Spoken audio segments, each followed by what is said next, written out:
Good afternoon and welcome everybody to the Economy and Neighbourhoods Scrutiny panel. My name is Councillor Yusra Hussain and I'm the chair of the panel.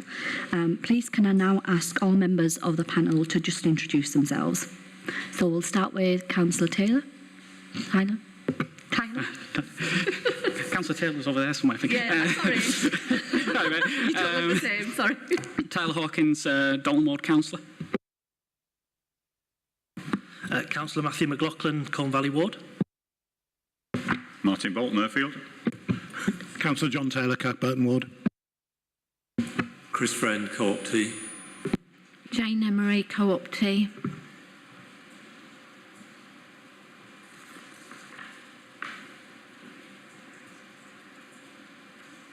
Okay, we'll get the officers to introduce themselves when they cover their agenda items. And just to say that Councillor Affat Butt is on his way, he's just running a bit late. Okay, we have quite a lot to get through today, so although I don't want to restrict the discussion, I will try and keep the meeting to time, and each agenda item does have a specific time to it in order for us to get through all the agenda items. If there are any questions that you have that are not covered in the meeting, the officer quite kindly offered to cover those questions in private emails if required. Okay. As far as I know, there's only one apology to take today, and that is Jonathan Milner. Okay, that's Jonathan Milner, who's the Co-op T. And minutes of the previous meeting. Can we agree that the minutes of the meeting of the Economy and Neighbourhoods Scrutiny panel held on 19th of July 2022 be approved as a correct record? Can we have a show of hands for that as well? Thank you. Agenda item 3, which is declarations of interest. Members who have any disclosable pecuniary interest should disclose their interests now. No. If anybody recalls anything, I'm sure we can take those at the end as well.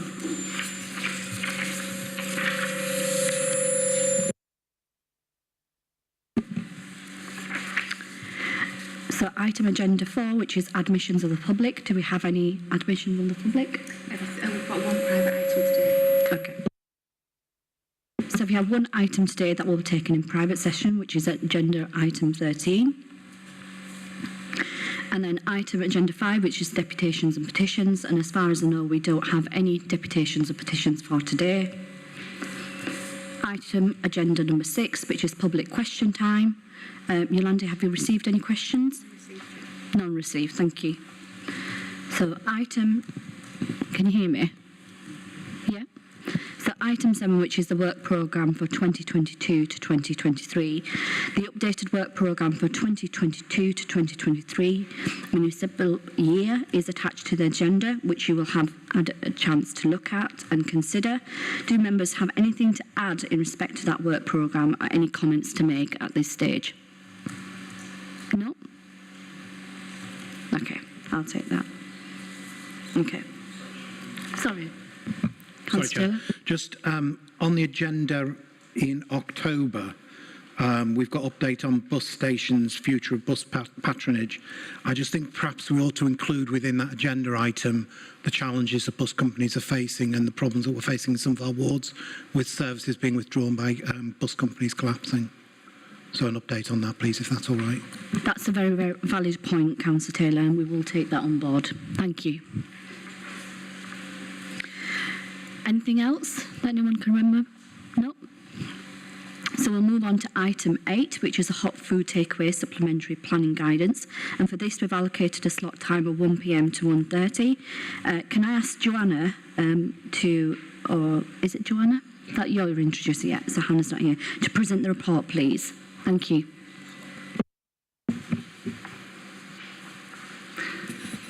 Thank you, Chair, for the opportunity to come to Scrutiny with this item. We've previously been to Scrutiny back in October 2021 and presented the detail of the document. Today we're here to talk about the consultation outcomes and the next step. Following this meeting, we intend to go to Cabinet on the 20th of September to seek adoption of the SPD. As we've got some new members, I thought it might be useful just to set the context of the consultation by recapping on the purpose of the hot food takeaway. It's to provide clear guidance to businesses and the local community on how planning applications for new hot food takeaways will be assessed. It supports existing local plan policies, which are LP 16, food and drink and the evening economy, and LP 47, which is health and active and safe lifestyles. The document contains a wide range of signposts to advice and guidance, again, both for businesses and for communities, and we've worked with public health and environmental health to get those signposts in. So we've got advice for businesses setting off new establishments about healthy eating, and we're trying to raise awareness. This is all about supporting the Council's whole system approach to improving citizen health. The SPD sets out 7 principles to assess the applications for new hot food takeaways, and it's supported by a public health toolkit, which is unique to Kirklees and has been produced by our public health colleagues using local specific data to our area. We've got principles that look at the implications of new hot food takeaways in town centres, particularly with regard to over-concentration, clustering, and the implications of hot food takeaways in proximity to schools. And we've looked at a 400-metre distance in HFT3. There are 4 principles about residential amenity, which pick up issues about noise, odour, waste, design safety, highway safety, which generally are looked at as part of applications now, but would be formalised within the SPD. I've included a fact about Kirklees health facts to sort of justify why public health, planning and environmental health were keen to work together. We've updated the information since the consultation to look at the 2021 click data, but the situation for our health, particularly with regards to adult children, overweight, obesity, coronary heart disease, diabetes, is still a very prevalent issue within our district and something that we're seeking to tackle. On the consultation itself, we held a 6-week consultation back in November to December, and again with the help of public health, environmental health colleagues, waste colleagues, we were able to do a really far-ranging targeted consultation using public health's existing networks to contact children and health networks and groups and feed into their initiatives, environmental health with the multinational and local businesses, including a 5% random sample of Kirklees takeaways and all fast food chains. In planning, we engaged with planning agents through the agents forum, seeking to raise awareness of the health issues, what the SPD was trying to do, and to get them engaged in comments on it. We also worked with other residents, council members and our statutory consultees. So we did this through online processes and paper. Information was placed in libraries. We contacted people. As I said, we've fed in through our internal networks so we could use our services effectively. It was supported by a social media campaign which ran throughout the 6-week process, web pages, posters and adverts. We also used our existing Kirklees Together for a series of articles and schools newsletters which went directly to heads, governors and other relevant bodies. So in total we had 25 representations. The majority of those representations were from Kentucky Fried Chicken and McDonald's, and we had representations in support of the SPD from the public. So in the next slides, I've tried to summarise the key themes that came out of the consultation. In your main report, there is also a summary of the issues, and the appendices attached, particularly Appendix 1 and 2, is where the majority of changes have taken place. So the first representation questioned whether the SPD was justified because it didn't feel that it supported the Kirklees local plan. We disagreed with that. As I've said, it supports LP 16 and 47, and the introduction of the SPD sets that out in detail, so we propose no changes there. We had a number of representations aimed at the public health tool and the school's principle, questioning the reasonableness to attribute poor health to the location of hot food takeaways and whether there was actually any evidence for schools. Again, working with public health, the consultation draft, there were significant references to national guidance, to national studies produced by the Office of Health Improvement and Disparities, formerly the Public Health England, through our professional planning bodies, the Town Planning Association and the RTPI, as well as academic studies.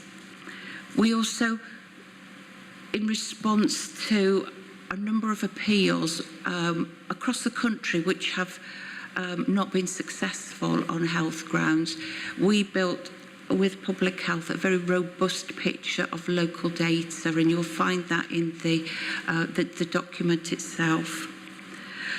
So to address the representations, we've added additional text to clarify,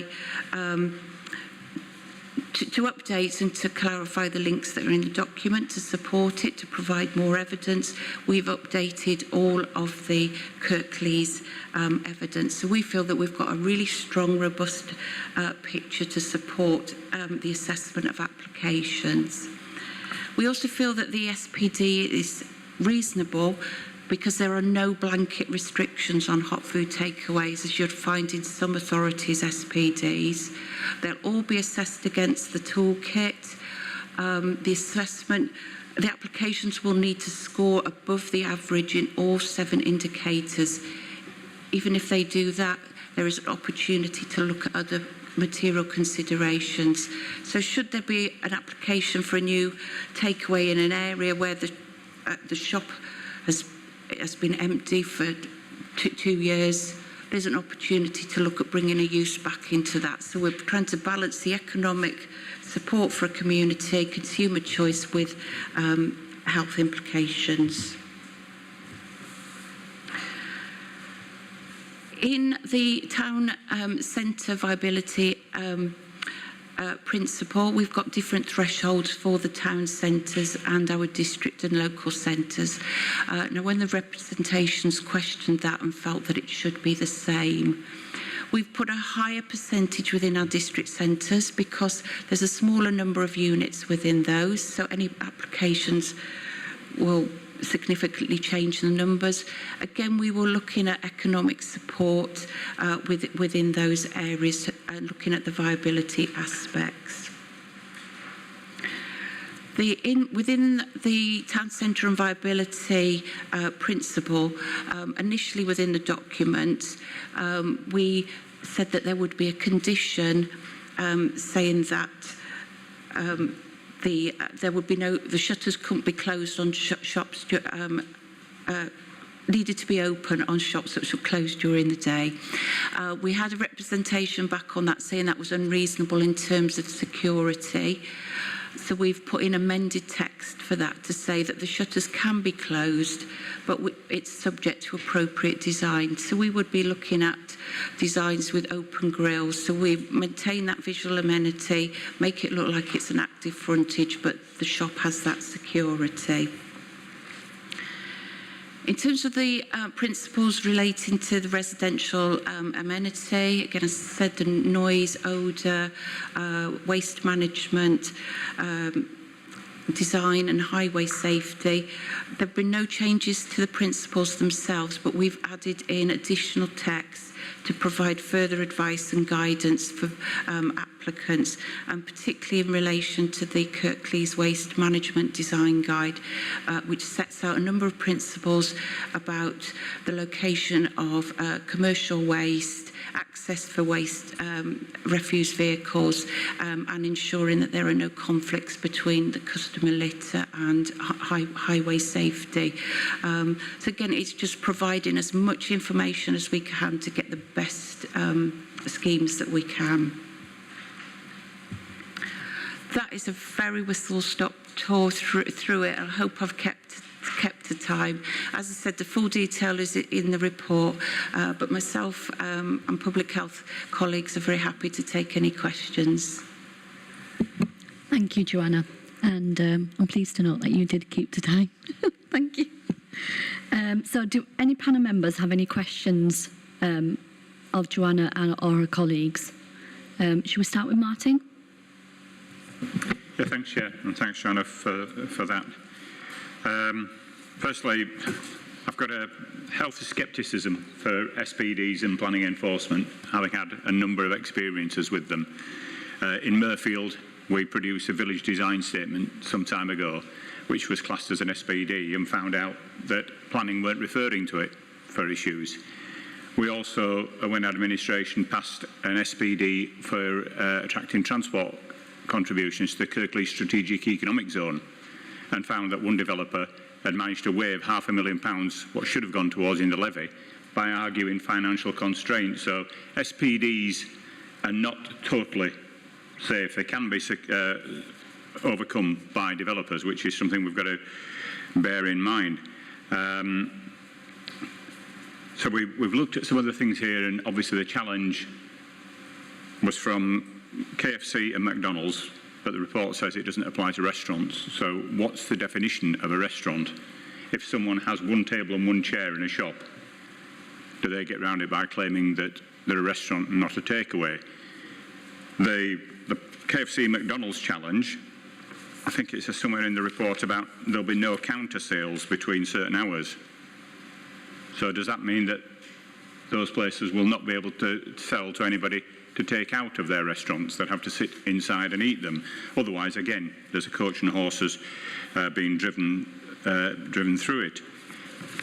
Do we know the cabinet decision date, and what's the effective operation date of it? Does it become effective once it's been to cabinet?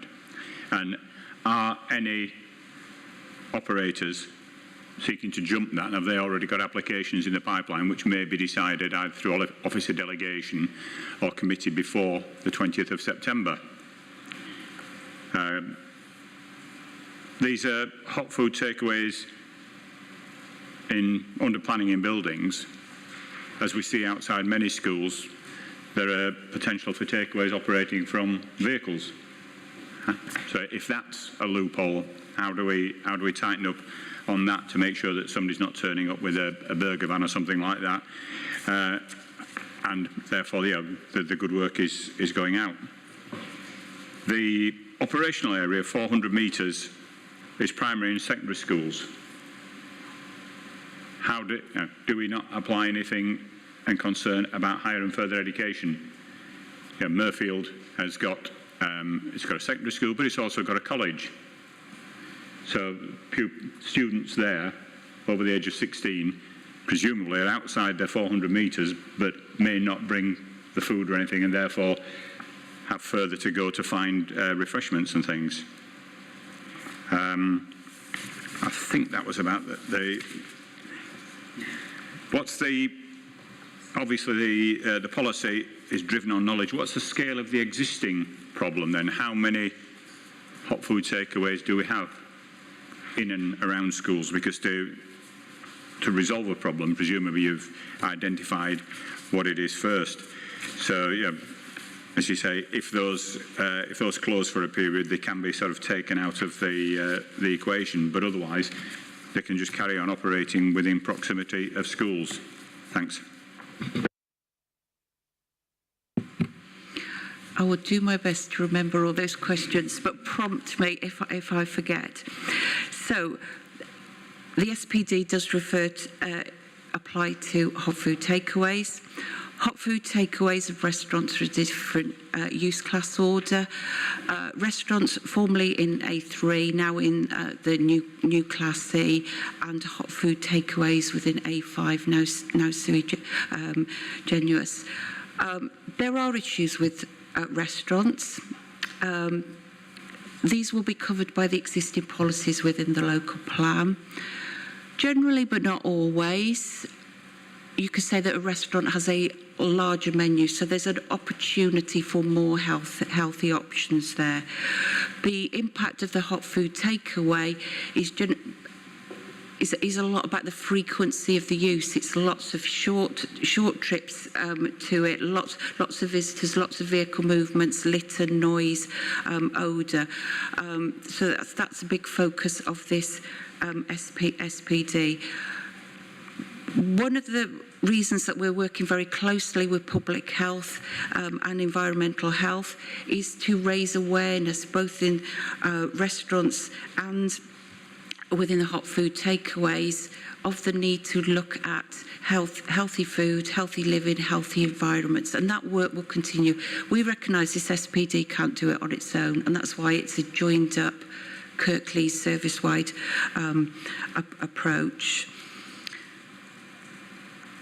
There was something else I was going to say on restaurants, so I'll come back to that one. Restaurants, they are defined by the use class order. There has to be a certain number of floor area, seats and tables. I know Hannah could have answered this question, but she's not with me today, but I can come back to you on that one. Difficulty of controlling vans, yes. They can turn up. I think that, again, involves working with the schools and getting policies with the schools to try and lobby with that. And I know within my son's schools, they're constantly talking to the sort of ice cream van that turns up, the burger van that turns up, and saying they don't want that, and working with the local community to try and stop that. The operational area of the 400 metres is based on a 5-minute walking distance. That has been used and sort of tested at appeals and found to be a reasonable distance. We haven't referred to further education, and I'm thinking off the top of my head now, and I think perhaps, and I'd have to think about this, is that a lot of the further education establishments are within our main town centres, and that 400 metres doesn't apply within the town centres. It's the other policies that apply to the consideration of hot food takeaways. Scale of the existing problem. Kirklees currently has the highest number of hot food takeaways out of our West Yorkshire authorities, with 143 per 100,000 population. I would have to go back to our maps and actually check how many were in the vicinity of schools, but you can imagine with that number that we've got a significant number. So we can't change the situation with the existing, but this is about planning for the future, working together to try and change that environment, both through the planning policies and through raising awareness. Did I get everything? Yeah. Thank you. Thank you, Joanna. I think Councillor Taylor wants to come in, and I'll take that as the last. Oh, and then Matthew. Anybody else? I'm going to close it off after Matthew. Okay. I'll keep it brief, Chair. Thank you, Joanna. I welcome this policy. I was part of the scrutiny panel when you came previously last year. I think my colleague Martin is right about enforcement. Yes. You know, SPDs are only as good as the enforcement that's in place, so if we could take that message back, and we see this across the council, that we are bringing forward sensible policies, but if we don't put the resources into enforcing them, they're only as good as the paper they're written on. Just two other comments. Perhaps also when we're looking at implementing this and challenges around this, we ought to also think from a sustainability point of view, from littering and recycling, and is there more we can do with schools around that? Because it's not just about child obesity, it's also the impact it's having on, our ability to live more lightly on the planet, with all of the, the rubbish that's generated by these takeaways as well. And then finally on the vans, again, working with schools if there are specific problems, is there anything we can talk to our road safety colleagues about? Because presumably, if you've got a van parked near a school at school closing time and it's encouraging children to crowd around it, it's potentially creating road safety issues. So there may be a way through road safety to tackle those as well. But they're just some thoughts, but I do welcome the policy. Thank you.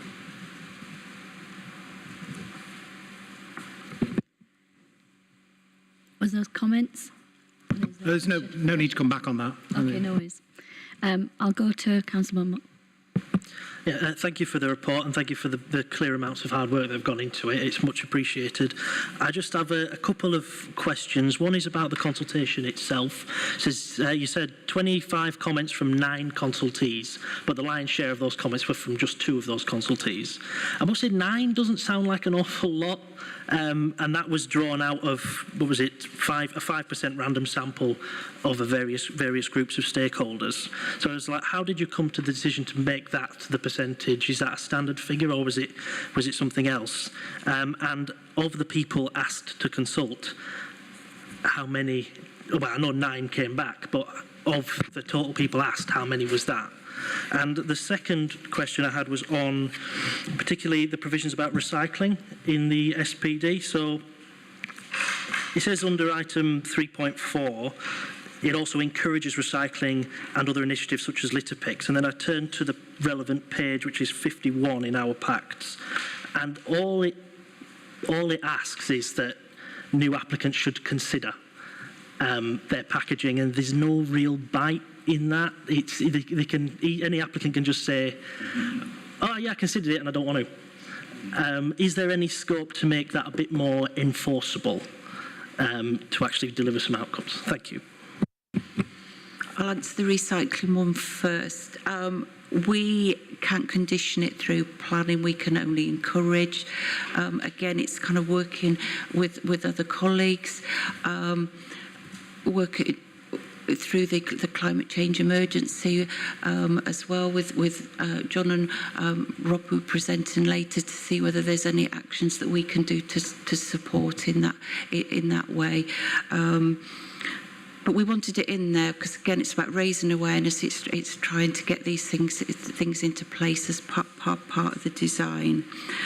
The 5% random survey on the businesses was one that we contacted directly. We also had other businesses who were also on our consultation list, but it was to make sure that we wanted to contact them directly to make sure that those smaller businesses had a voice alongside the multinationals.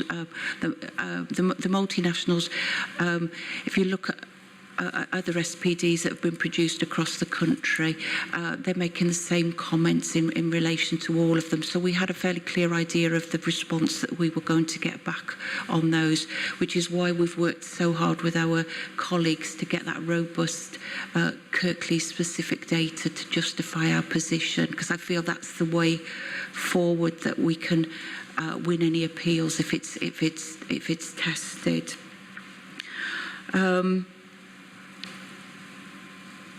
I meant to get a total number of the consultees, but I mean, we were running probably at thousands that we contacted directly, as well as the wider consultation through the media and through the internet.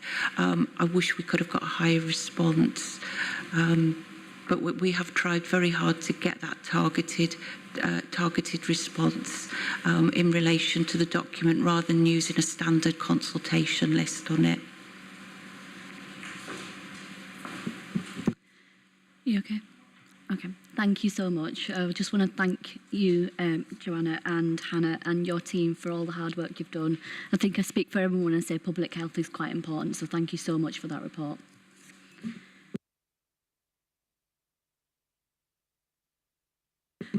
So we're going to move on to item agenda 9, which is affordable housing mix supplementary planning guidance. And we've given a lot of time of 1:30 to 10 on that. Can I ask the officers to introduce themselves, please, and present the presentation? Thank you.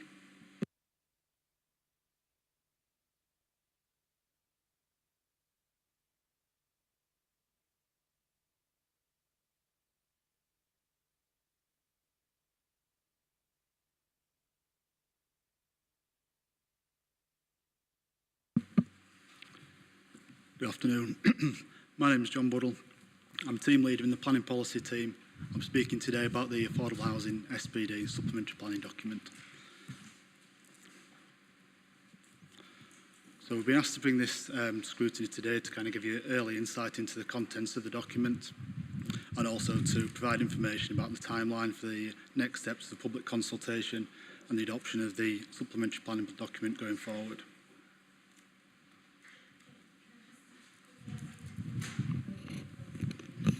Is that better? Sorry.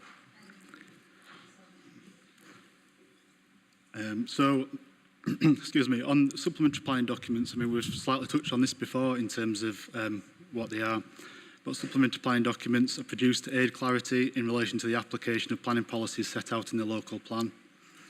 Once adopted, supplementary planning documents are material consideration in planning decisions, but do not form part of the local development plan. SPDs are subject to consultation, but not an examination in public, and the adoption of the SPD will be a cabinet decision. So the purpose of this particular SPD, it looks to provide additional guidance to the local plan policy LP11, which is included in Appendix 1 of the report pack for the SPD. The supplementary planning document focuses on the housing mix element and also the affordable housing policy. It looks to provide further information in relation to housing mix and also provide further clarity in relation to affordable housing and the 20% requirement on all qualifying developments of more than 10 dwellings. One of the really important things to note is that we are not revisiting the principles of affordable housing during this consultation, so 20% is fixed through policy. We're just looking to provide additional guidance about how that can be implemented. So the supplementary planning document will replace two of the documents, one of which has been in place for quite a long time, so that's the original SPD2 on affordable housing, which was adopted in 2008. And then subsequent to that, we've produced a bit of an update, which was an interim affordable housing policy in January 2020. The timelines for these used data really from 2008, so you can see there's clear evidence there to update this position because a lot's happened there in terms of house building, house pricing costs in recent years.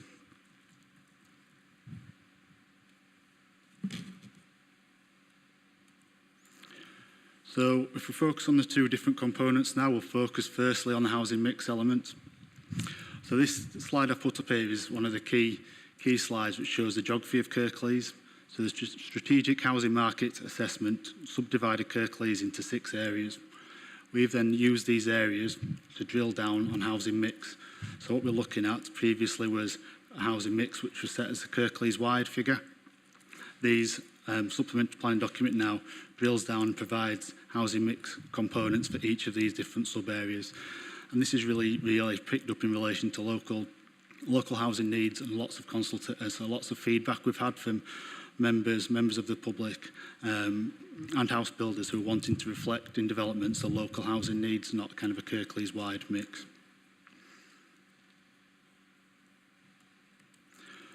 So the document is split up into principles. Again, this uses a similar approach to the hot food takeaway supplementary planning document and all new documents that we're bringing forward to try to follow this same approach. So we have 11 principles and they aim to cover firstly housing mix and then move on to affordable housing and other issues that are related to this. So principle 1 looks at market housing. So within this, we look to use those sub-areas which I previously had out on the screen and set the housing mix for that particular component of the district. This, again, builds on previous work when there was a district-wide level, but pulls it down to much more local need. I'll provide a bit more information on this in the following slides so you can kind of see a bit of how this actually works. Principle 2 sets out the approach to affordable housing calculations. So this is really rolling forward what was in the existing supplementary planning document by ways of calculation. Principle 3 looks at the affordable house types and mix. So we require from a housing development 20% affordable housing, and there's 80% market housing. So this specific mix focuses on that 20%, again, subdivided by those 6 sub-areas which we've talked about. And then Principle 4 aims to provide more information on first homes, starter homes and discount market homes, which are, some have been around for a while, others are kind of new concepts that have been released in the last couple of years. So we're just trying to, again, provide clarity on that so it covers all components of affordable housing in one place. So this table here looks to give an example of what I've just explained in terms of those principles.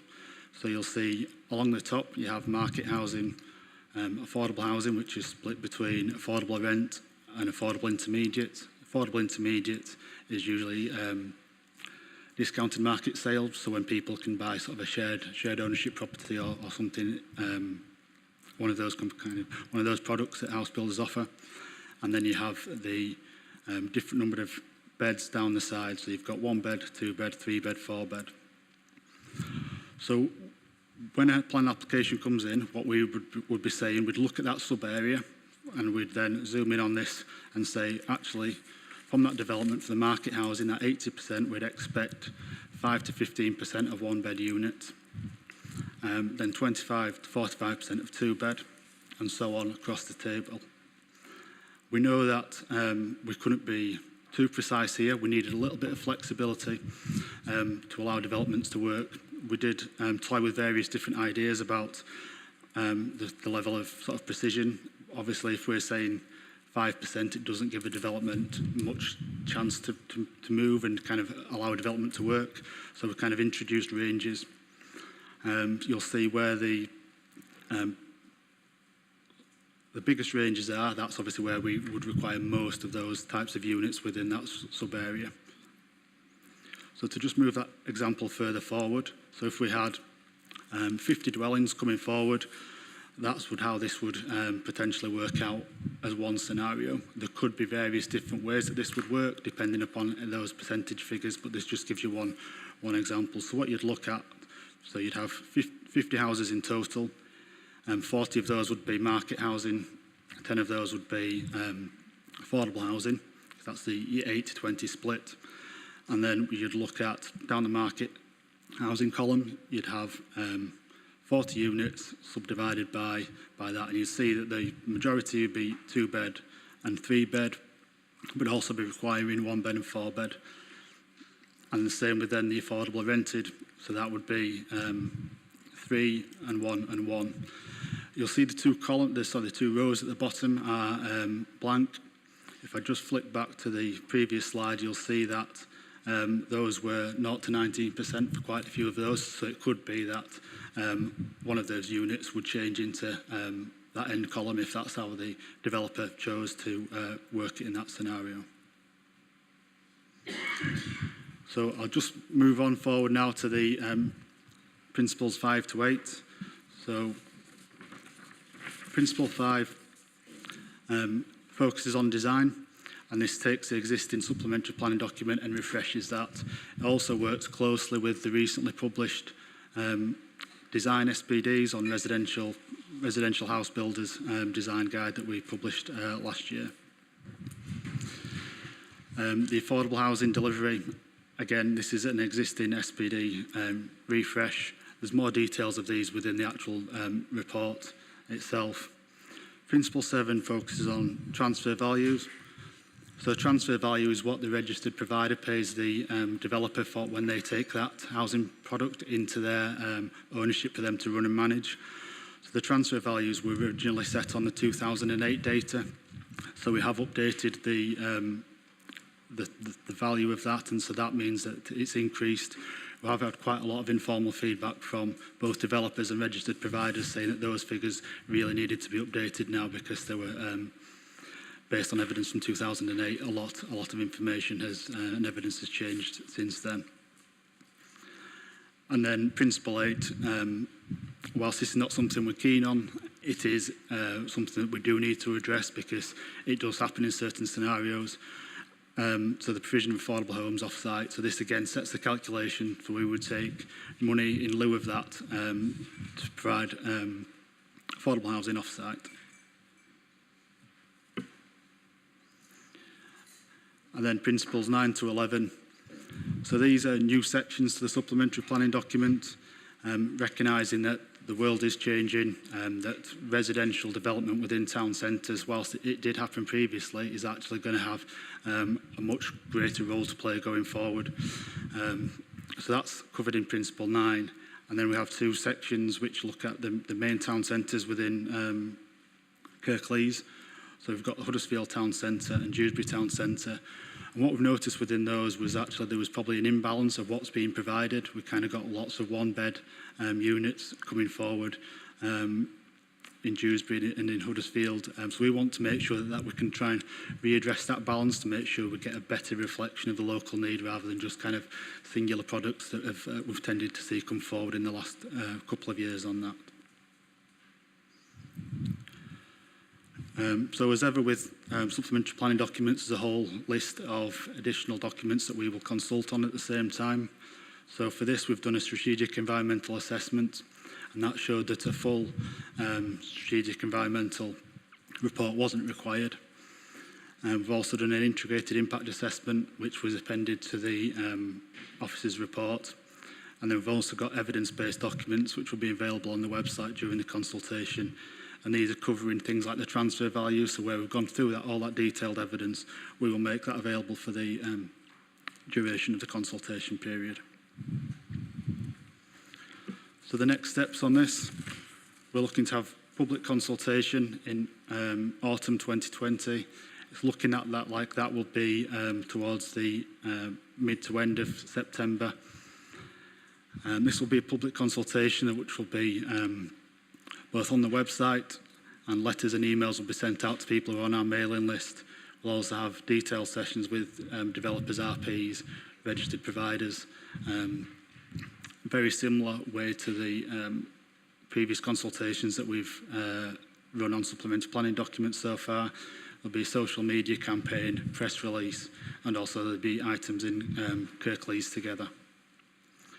So I appreciate that's a really kind of whistle-stop tour of the supplementary planning document, and I'll open it up for questions on the floor.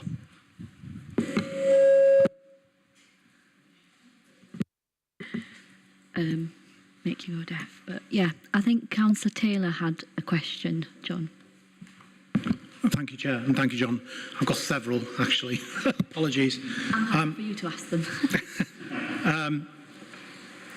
My first question is around the evidence base, to be honest. I welcome the fact that you're now looking at, through this SPD at a lower final level of detail. I'm pleased with the presentation, because up until I saw the presentation, I wasn't sure what Kirklees Rural East and Kirklees Rural West were. So it's good to get that clarity. And I think if I've understood it properly, Kirklees Rural East will be Kirkburton and Denby Dale, it looked like on the picture. Just questioning, is it just those 2 wards, or is there any other bits in it? So it would be helpful to have that detail shared with us. But I come back to the evidence base. I'm a huge advocate of place standards, and have run 3 place standards within my own ward in different villages. Housing always comes out. There's always concerns that the type of housing being built in those communities is not the type of housing that is needed in those communities. When I had this with the first place standard that I did, I went and spoke to Naz Parker and people to try and understand how they had decided what was the appropriate housing need for that community, and they couldn't answer it. And we got into a sort of debate that was never resolved about how do you define need. So if there's a housing need in Kirklees Rural East, which is where I represent, how do you assess that need? So is it the people that live in the area that want housing, or is it people who want to move into that area who live elsewhere? So how do you identify who are the people that you're actually assessing? So I'm really, really interested in seeing the evidence base, because when I've asked before, nobody's ever been able to share it with me because they can't explain how they've defined the need. So if you're able to clarify what that need is and share that evidence base, that would be very, very helpful. I'm also interested in how we update some of these principles going forward. So Principle 4 talks about the can we say, new home types of affordable housing. Now we know that they change and evolve over time. You get new government initiatives and they create a new one. How do we reflect that in the planning policy, supplementary planning documents? So how updatable, and what is the plan to manage that and update that? I'm also interested in how you're going to maintain and update the housing sizes that are needed, because one of the things I'm picking up quite a lot now is that with more people working from home, there's a need for slightly larger properties because they need that office space. So one bed aren't as suitable as perhaps they might have been. So how has that been factored in, and how do you plan on factoring that in and following that through as we see how working from home develops over the next couple of years? I'm also interested, I'm glad to see that there is a focus on town centres, because I think that absolutely is right. We do need to do something to change the shape and the way our town centres are developing. But one of my concerns about town centres, particularly Huddersfield, is the growth in student accommodation. And we're almost getting to the stage where the saturation point, there's almost no space for other accommodation because it's all student accommodation. It's all, as you say, one beds, which aren't necessarily going to be as suitable or as needed. So how are we going to address and tackle the issue around the growth in student accommodation, which of course, because it's student accommodation, doesn't need to provide any affordable housing. So some developers will go for that because it's a cheaper option for them. They can make more money by putting up student flats rather than putting up accommodation for people to live in.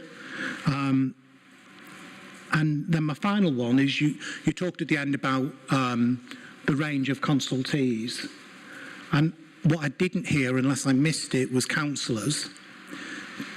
And I'm sure we will contribute, but I just wonder if there is something about specifically going and talking to the members of our planning committees, because they will have experience of seeing things that have come through. I don't currently sit on a planning committee, so it's not me, but those that do, I think, will have a valuable input to make, and it would be worthwhile taking the time to view them as a group as well, alongside all the other consultees. Sorry I've thrown a lot at you, but hopefully that's helpful.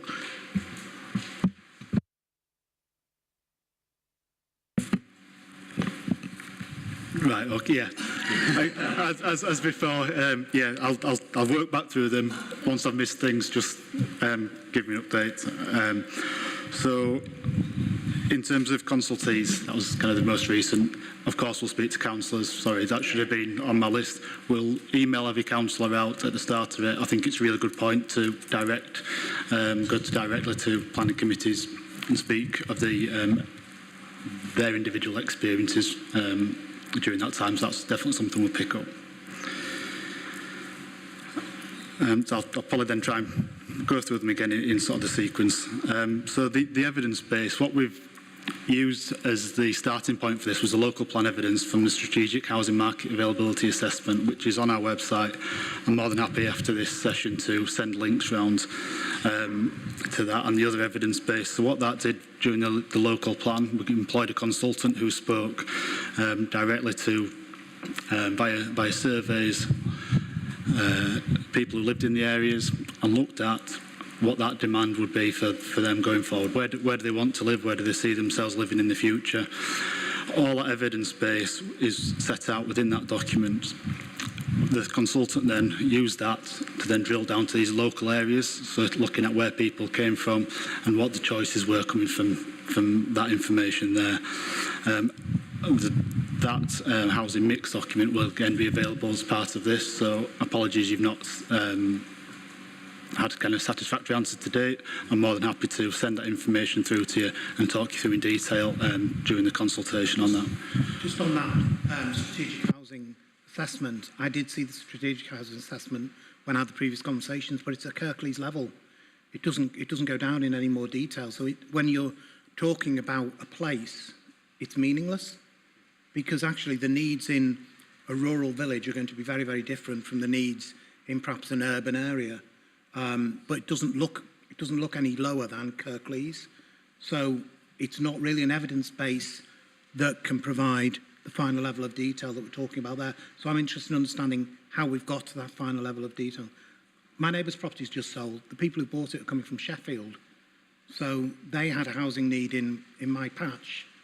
We would never have picked that up. So I don't understand how we say we've assessed where people want to live, because they may be coming from outside of Kirklees. So I'm a bit sceptical about the evidence base, if I'm really, really honest. Yeah, so the existing one that you've seen already is at the Kirklees wide data. So what the consultants have done is revisited all that evidence and then able to pull out the nuances for those different 6 sub-areas. They will have factored in at the time need coming into the district. I'd have to go back and have a look at the document to see exactly how that factors into it. I'm more than happy to talk it through in detail once we can kind of go through the report together.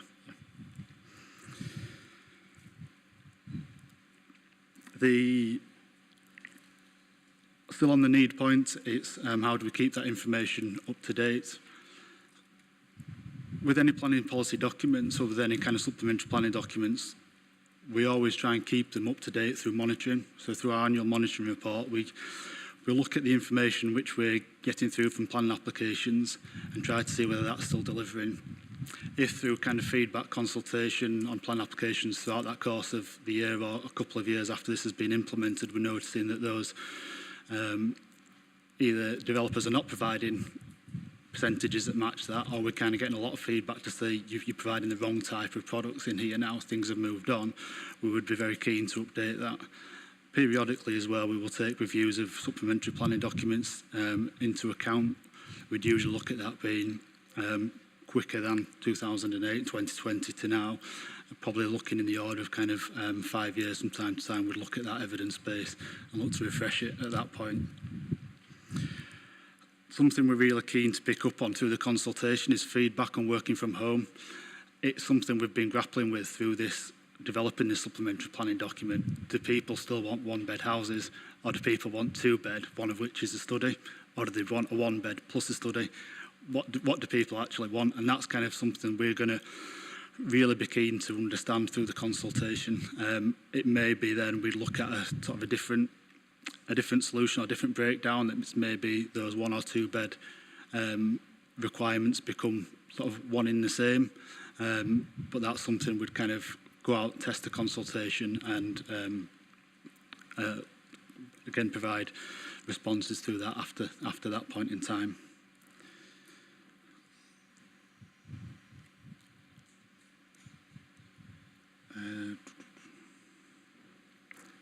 So the town centres, student accommodation, I think that's again an issue which has been widely mentioned previously and kind of something we're keen through this supplementary planning document to try and readdress through having these sections and these categories for town centres. We should hopefully look to get actually the need that's required for that town centre, not just student accommodation being provided where there's actually a need for family units or 2-3 bed units within the town centre.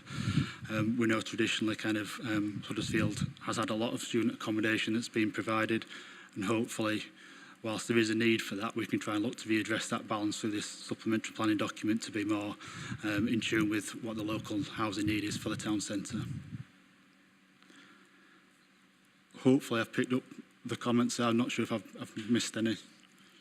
Yeah, I believe Councillor Taylor, do you want to come back on those questions? Just very quickly on 3. On the town centres, that's great. Would that mean you would reject planning applications for student accommodation because we deem that there's adequate student accommodation and we want a different housing type? because that would be the test of whether the planning document is working or not. You may not want to answer that one today, but is that predetermination or something? But I think that'd be where I would be coming from. Just quickly on the others, we didn't really talk about how you update to match new kind of housing types that come through as affordable housing, like, you know, some, you know, I can't remember the names of them now. The new home things. How do we update that into the supplementary planning document? You know, the government comes out with some whizzy new idea. How quickly can we get that into the planning document so we can make sure that we can incorporate that into our decision-making process? And then just finally on, you know, if you are, I'm assuming you're going to come back to us at the end of the consultation period with the feedback on what we've done, because I think it'd be useful to have a look at what did come out, you know, around you know, how, working from home, around the evidence base, around how we can firm up on some of those things that we've talked about. Thank you, Chair. Thank you, Councillor Taylor, and thank you, John, for answering those questions. I think we've got Councillor Bolt now. Thank you. Yeah, thanks, Chair. Just one question on the principal age on the provision of affordable house off-site. Again, being sceptical with regard to developers, it talks about the first principle is that affordable housing should be incorporated within the development. Then it says where this is not possible. If we have a percentage on a site of where those houses should be affordable, it's always possible. It may not be desirable for developers, and we've seen this on a number of occasions where developers will throw down money and say, I'll tell you what, take this and spend it elsewhere. That might not be achieving other objectives of this about mixed use throughout. So how is this SPD going to stop developers making exclusive developments by throwing money into a pot? And I said there's the one I can remember in Murfield where somebody argued viability. A month later they came back and threw 100 grand down. Here's 100 grand, go put it into affordable housing anywhere you want, but leave it off my site. That was a town centre development which we should have been seeking mixed use and affordable housing. So where is the teeth in this that's going to stop developers throwing money into a pot and not achieving other objectives?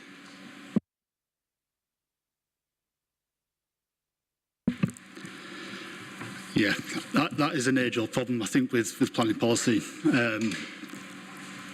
We don't want developers to take effectively kind of the easy route and say, here's some money, we want to do what we want to do on site.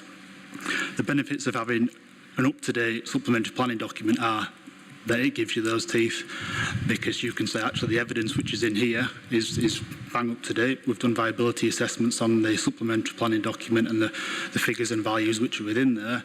So we're pretty comfortable that you should be providing that. We have had feedback from developers where they're saying you're using kind of the wrong figures now, so we can kind of not quite do what we want, but we're in a position where we're going to put forward to you what you want, and we will kind of go from a basis of an open negotiation. So the SPD should hopefully close down those elements of kind of initial viability arguments and challenges that way around.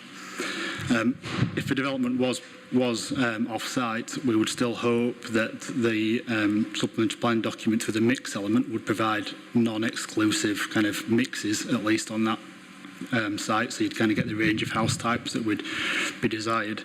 But we're trying to close down as much of those negotiations as far as possible by having an up-to-date evidence base and SPD in place.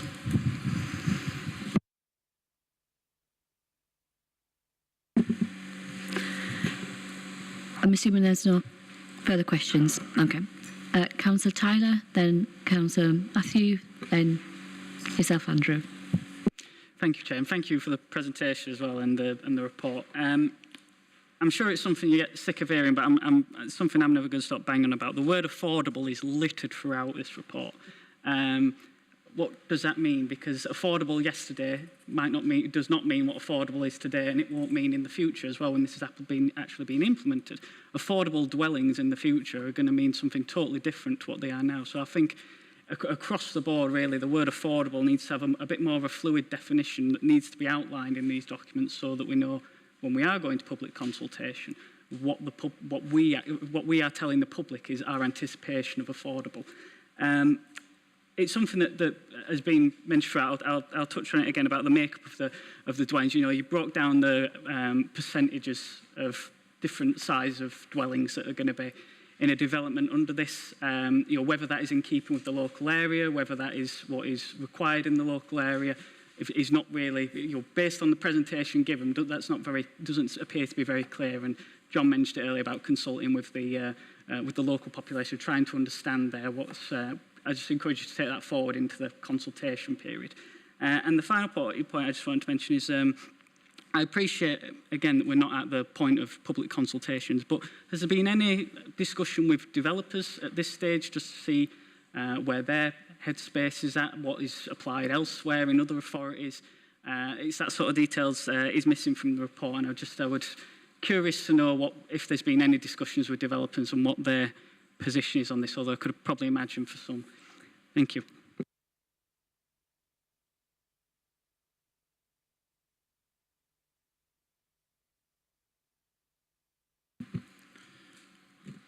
Again, probably tackle them in reverse order while it's sort of freshest in my head. But so in terms of the development of this supplementary planning document, it's one of those documents kind of been in and around the council for a long time now. So we are continually getting feedback from developers as we're working through planning applications. So we've used that information to help shape and inform this the evidence base. We've also looked at all of the adjoining local authorities during this within the Leeds City region, because we need to make sure when we're benchmarking, we are doing it in unity, really. We're not setting kind of standards which either set Kirklees apart or don't provide hard enough standards to underachieve in terms of the level of affordable housing within the district. We had, which I've covered briefly in the report, critical friend feedback from Leeds City Council. So again, they offered up the opportunity to go through the document in detail, again, in light of their experience with developers, to make sure that we'd pitch the document in a kind of a clear and concise manner, but also, again, through those tests, we've got those to be the correct level. In terms of the viability evidence we've been working through, that's been taken on board through a consultant who has a lot of experience working in both public and private sector. So they've been able to update those figures with the latest evidence base, using all the evidence that a developer would be able to get hold of and that they would use. So the latest RICS information available to factor that into the viability appraisals. So again, we're hoping that that can just close down those viability conversations, arguments about the starting point being wrong. So that's hopefully covered off that question on that one.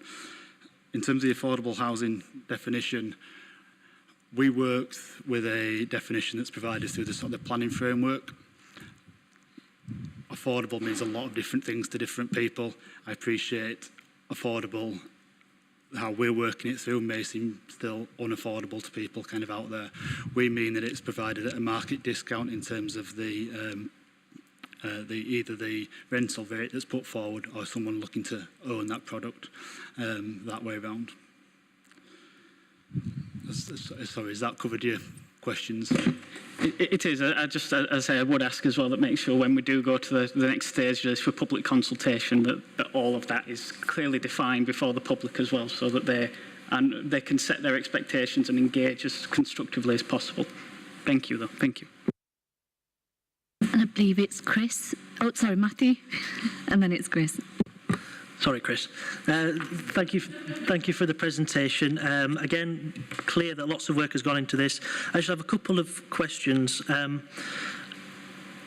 document makes clear that about the transfer values and how you've updated those figures to make sure that developers transfer of the affordable housing to the registered providers. But is there and can there be any provision to make sure this housing stays affordable beyond the first instance?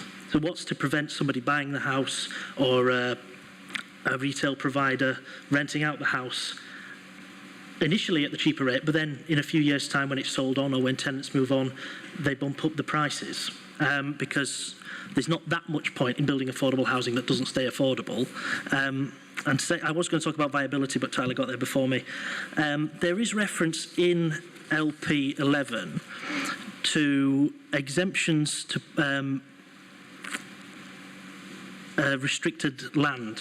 So if it can result in more affordable housing, we might be able to build on land that we wouldn't otherwise have permission to build on. But I couldn't find any clarification for that in the wider document that we were presented with. So what kinds of land might that put at risk? And are there any restrictions to that exception at all? Thank you.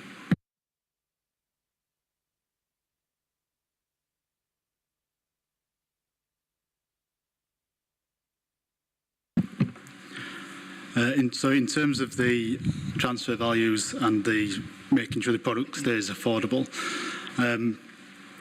again, working with registered providers, that's something we're really keen, obviously, for that to happen, because you don't want somebody else to kind of get a discounted house and then just sell it on the open market value, and that effectively just gets lost within that. It depends on the product. There's different ways for that to be done. So within the new kind of first homes, ones that are put in place, those are worked through the, I believe it's through the deeds on the document, actually, to make sure it's maintained that way around. So there are lots of different approaches that we can take. We look to secure them, then colleagues in housing growth and registered providers look to make sure that we either recapture that value or actually it stays affordable for the duration of that life of that house, life of that product. In terms of the second question about the when sort of the exceptions test, there's more detail in the local plan on that with the guidance that's set out. It's in LP11, so on the appendices at the bottom of there's kind of, it sets out that exceptionally planning permission may be granted for affordable homes on land which would not normally be permitted. Again, this would need to be robustly evidenced with the local needs assessment by the applicant, but also be a level of detail, this sort of series and criteria and checks that we'd need to put in place. If a developer came in with that evidence, it may well open up opportunities, but it's a policy test which is set out in the national guidance, which we've then included locally to try and really accord with national guidance for when these exceptions do come forward. They are exceptions, so that means we don't expect many to come forward, but if they do, there's quite a hard bar that needs to be passed for that to be deemed acceptable.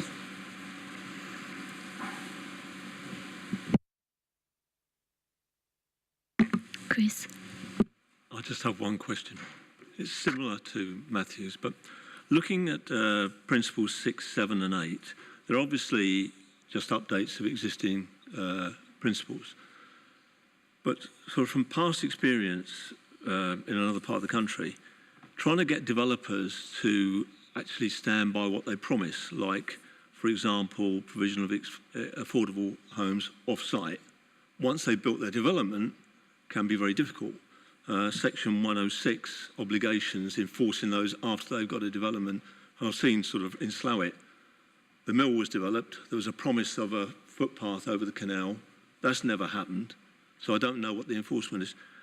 Given these three areas, just how would you enforce them and make sure the developer doesn't build the houses they want, not the affordable stuff, maybe put that part of the company into insolvency, so they don't have to build them? How do you enforce that?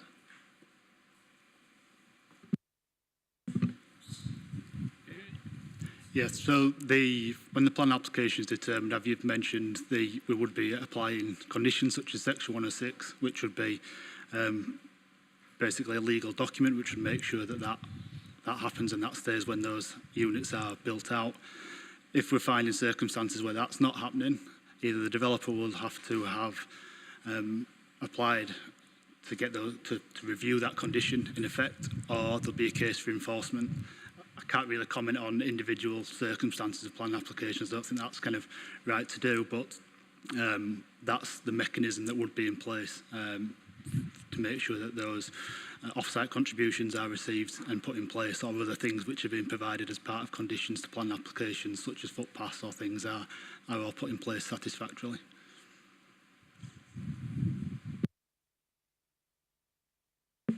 any further questions on that, Chris? No. One quick point, because it's 10 past now, and I'm trying to keep to time. Yeah. Thanks, Chair. Yeah, it's a point that is well made, and there are many examples where once a developer has got either to a certain point or beyond, if the contributions and things haven't been triggered, unfortunately, there's a poor record of delivery. They lost £80,000 for education in Murfield by not collecting it. The developer finished the development and then liquidated that company. And that may be the same case there.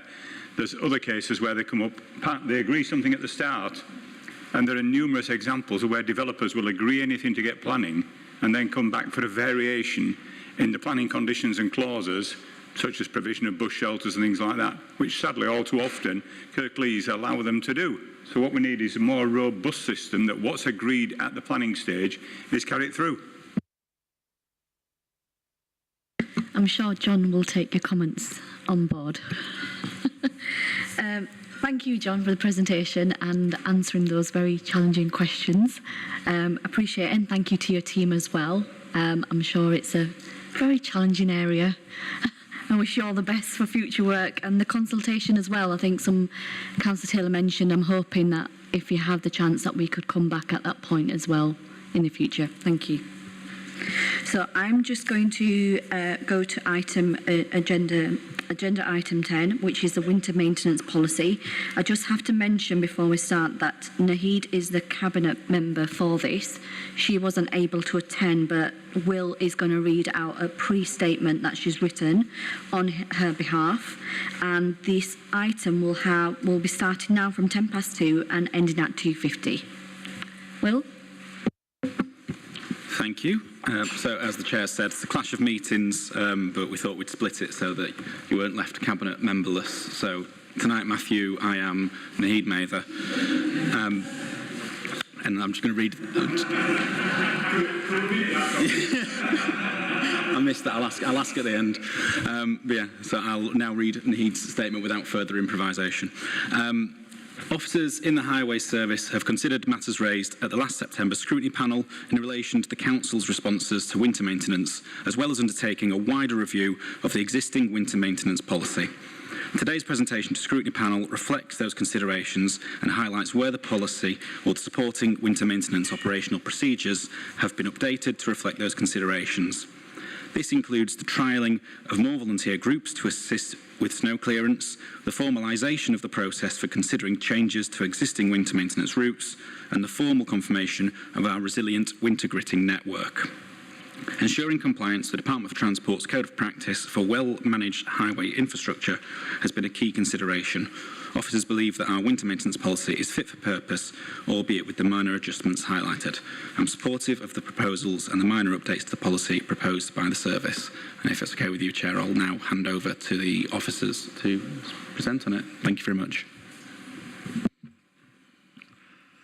Thanks, Councillor Simpson. Chair, panel, good afternoon, and thanks for giving us the opportunity to present to you our update on winter maintenance. I've got two colleagues here to assist me with the presentation. To my left is Graham West, our still relatively new Service Director for Highways and Street Scene. And to his left is Nick Jenkin, our Business Development Manager, that's done an awful lot of work on our proposed Snow Warden volunteer scheme. And Nick will cover that off in the slide that we have on the Snow Wardens. So the winter maintenance policy, the Council's winter maintenance policy, was last reviewed in 2018-2019. There was also a need for us to consider and respond to the issues that were raised by Scrutiny panel and the Survey Weather Board back in September of last year, and we'll certainly be covering the Scrutiny panel issues that were raised in subsequent slides. And to respond to this, we established an Officer Highways Working Group to undertake that review, which was chaired by myself and colleagues Catherine Broadbent, who has put an awful lot of work into this policy review, but as some of you may be aware, has since left the authority, and Chris Johnson, our Highway Operational Manager. So in terms of the issues that were raised at Scrutiny panel, there were 4 key issues. The first one was a network review to be undertaken in respect of the criteria required for roads to be included in the gritting route. Second point, a request that Cabinet should assess the current policy for winter maintenance and consider this as an item for growth in the budget. And it should be noted that the budget was actually increased in the last financial year from 1.2 million to 1.8 million. That's a extreme weather budget. It not just covers winter maintenance, but winter maintenance is really the activity that is responsible for the spend on the bulk of that budget.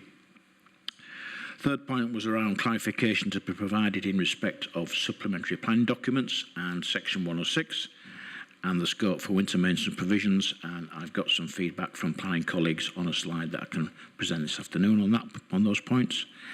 And the fourth point was the maintenance of active travel routes during winter should be provided for. Before I go into detail on some of those points, I thought it would be useful just to do a bit of scene setting on winter maintenance, in particular do some comparisons with how Kirklees manages winter in comparison to the other 4 West Yorkshire authorities. And the slide on the screen now shows how Kirklees compares in terms of percentage length of network gritted on our normal routes, and also the time taken to complete a gritting route after leaving the depot. And you can see how Kirklees compares on both counts. So we have, on Powered Leads, we have the shortest response time for completing the route in 2 hours. And we're probably mid-table in terms of the percentage of network we do grit. But at 53%, that's still a very high percentage of our network that does get gritted as part of our normal gritting activities. Next slide covers grit bin provision, which I know is always of interest to elected members, and we've done some analysis of that, again in comparison to the 4 West Yorkshire districts, and you can see from that table there that Kirklees certainly compares favourably in terms of both the number of grit bins at 1,450, but also when you put that into an average kilometre length per grit bin, we come out very favourably as well. So I think it's a positive message in terms of grit bin provision in Kirklees in comparison to our neighbouring authorities.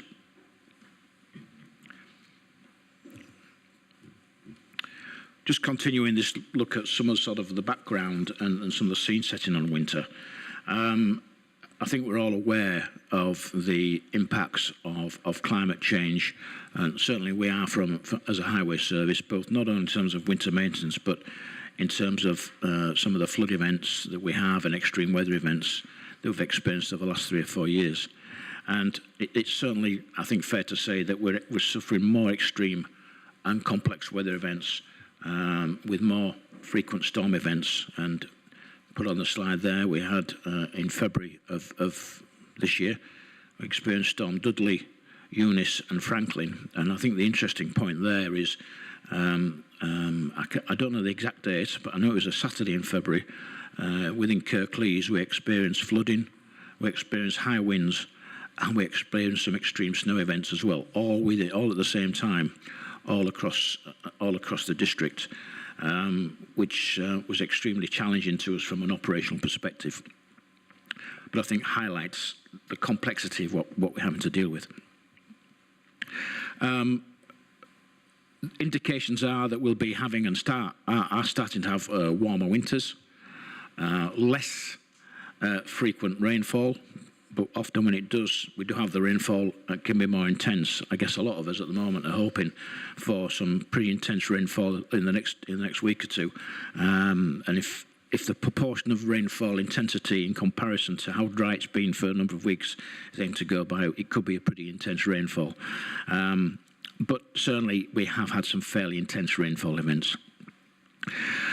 There is anticipated decline in the number of snow events. You'll see from the next slide. The graphs probably don't quite bear that out at the moment, but if we are to judge our response in the next few years, in comparison to the complexity of the weather events that we're getting and the climate change, then I think it's fair to say that we could see a gradual reduction in the number of times we are required to respond.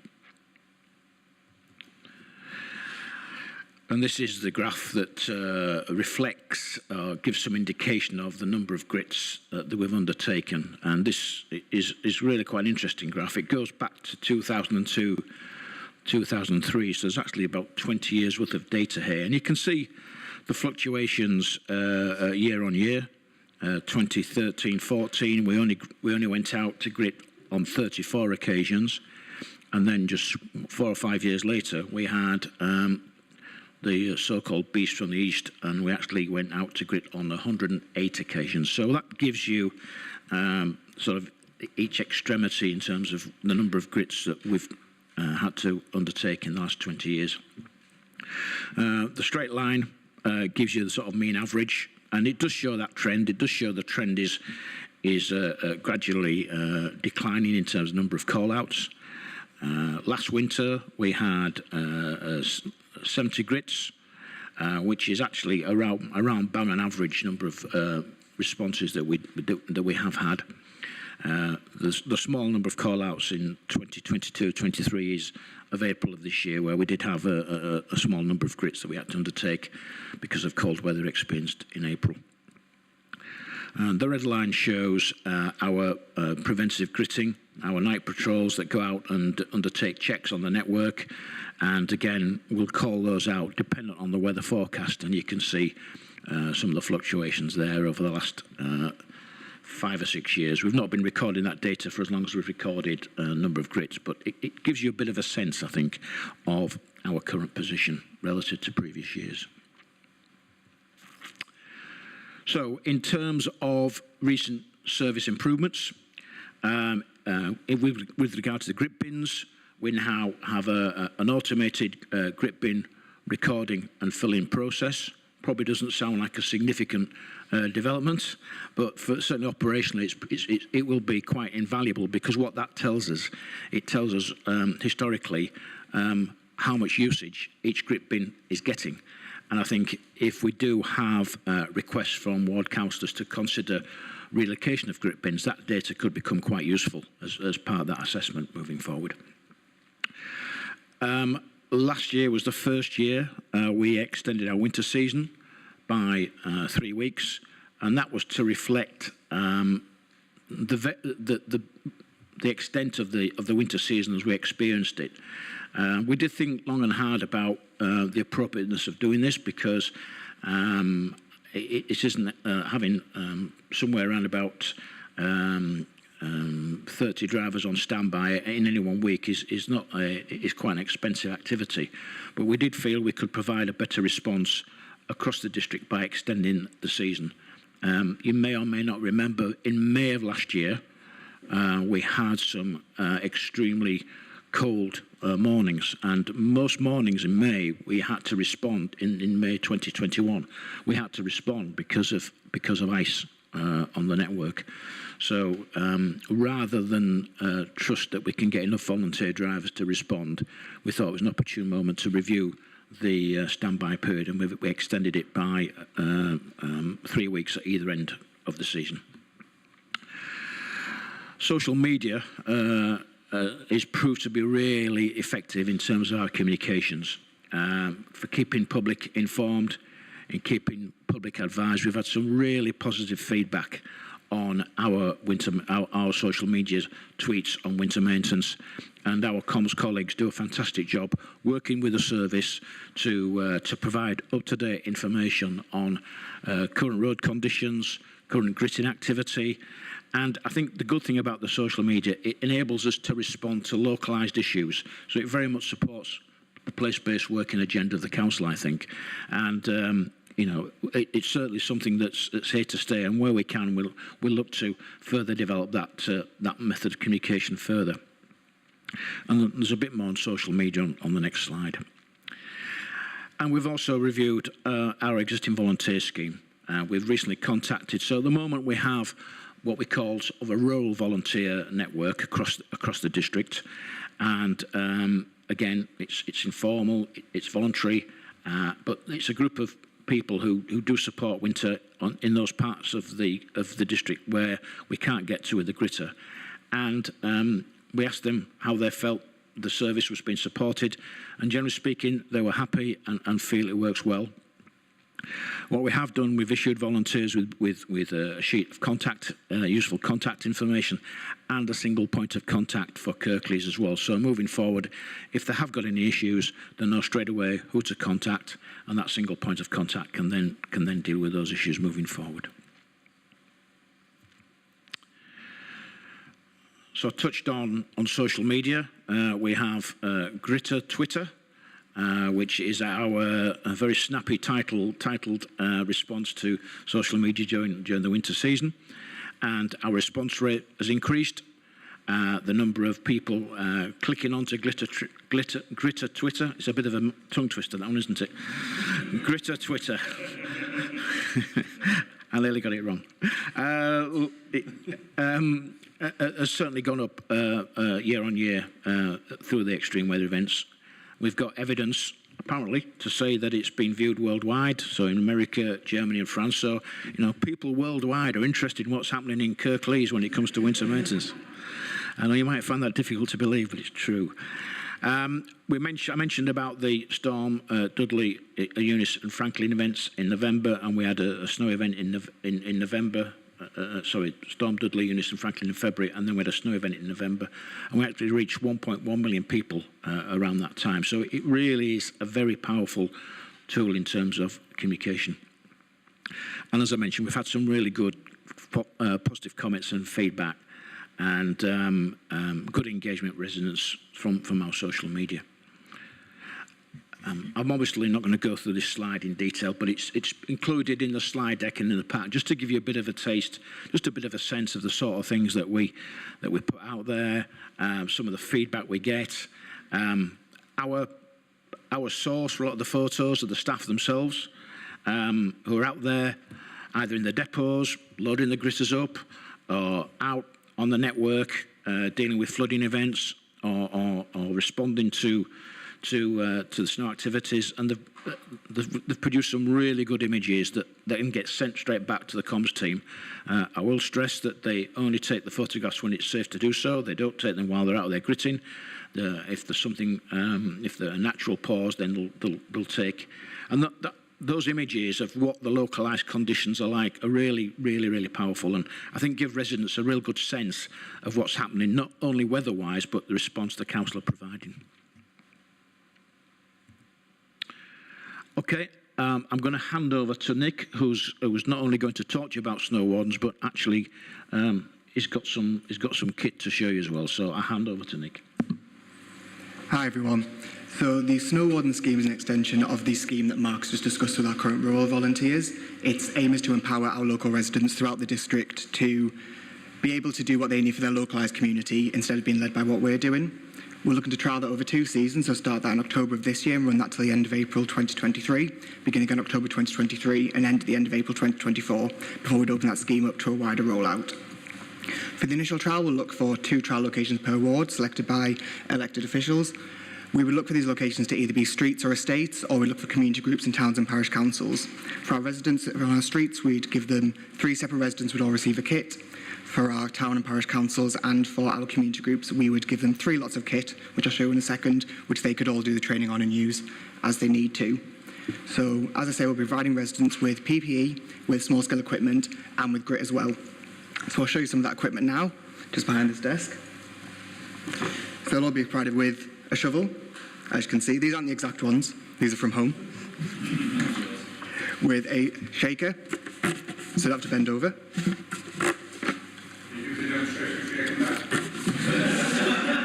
Is that enough for you? Is it? For my time, I think.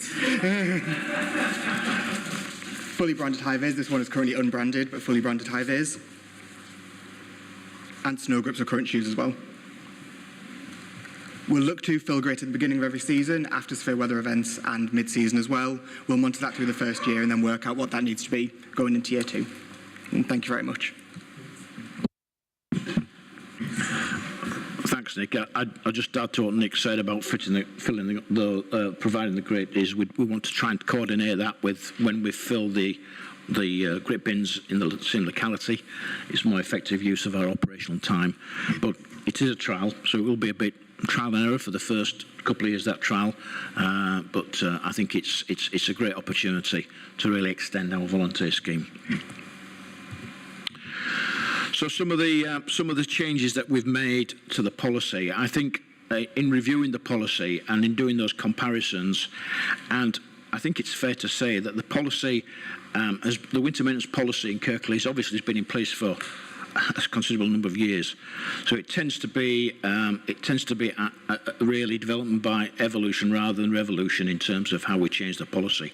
So it's about looking at those bits that we can improve upon. And three areas that I've noted on the slide here. The first one is about our winter resilient network. So that is now more clearly defined in the policy. And just to provide a bit of context for what we mean by winter resilient network, this is the extent of the network that we would grit if we were unable to grit the full network, what we call our normal gritting route. So situations when we might have to revert to the resilient network, when we have such an extreme snow event that we can't physically get round and do all the normal gritting route, that 53% of the network, which is round about 31 routes, we'd focus on 26% of the network, 16 routes, which are the more highly used roads, and we'll focus our attention in clearing those, and then once we're able to get back onto the normal route, we would do that. Another situation which we nearly had last year, round about December of last year, we had if you remember, the Omicron variant of COVID was fairly rife mid-December time, and we recognised that we may have difficulty responding in terms of doing our full gritting route because we may not have enough gritter drivers available. So again, this is something having that resilient network allows us to fall back onto a minimum network that we can keep open at any one time. We've updated our protocol for requesting changes to gritting routes, and I'll cover that on a couple of slides. And we've made reference in the policy to our community groups. We've not specifically mentioned snow wardens, but we've mentioned volunteer groups in its widest sense. But obviously, what we're planning on doing with the snow wardens will be part of that moving forward. So just very quickly, that protocol for requesting changes to routes. We do get a small number of requests from ward councils residents to consider changes to gritting routes. We don't get a significant number, but it is important that we have a protocol established so we can demonstrate to some transparency in how we deal with those requests. I think the first point on the slide is really important because everything that we do with regards to our winter response has very much got to be in accordance with the Department for Transport Code of Practice on well-managed highways, well-managed highway infrastructure, which includes reference to how local authorities are expected to manage their gritting network. And we are in step with every other local authority in the country in using that as our reference document. So any consideration of changes to the routes must be in line with the recommendations in that Code of Practice. We're proposing that we have a window, April to June, when we would consider any requests. Not surprising, we do get quite a few requests during the winter season because that's when it's very much the focus of people's attention. But it's not the ideal time for us to change gritting routes or consider changes to gritting routes. It would involve an awful lot of retraining for drivers, a lot of modifications to the routes, and it's a bit like a domino effect. If you tweak one route, it has a knock-on effect on several other routes. So it's not the ideal time for us to be considering those changes. We need to maintain those service levels we talked about. That 2-hour response time, that's really important and gives some certainty in terms of our service levels. We've got to take account of any safety implications of any changes in relation to road users. And we also need all ward councillors to be in agreement if there is going to be any changes to routes, because what it may mean is removing one section of existing gritted highway to replace it with another. So we need some sort of consensus view on that. Any additional routes must be operationally suitable for a gritting vehicle to access, drive along and turn around in. Ward councillors will need to consult residents and stakeholders impacted by any changes to the route, and our Cabinet Portfolio Hall member would make any final approval to changes to a gritting route. One of the points that was raised at the start was about the planning and Section 106 provision. I contacted Head of Planning, Matthias Franklin, and Chris Dowes, who heads up the Highways Development Management team in planning, raised those points that were raised at Scrutiny last year, and they were their responses on that particular point.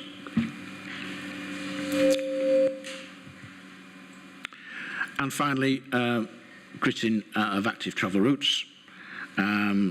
So in considering requests to grit active travel routes, consideration must be given to the following points.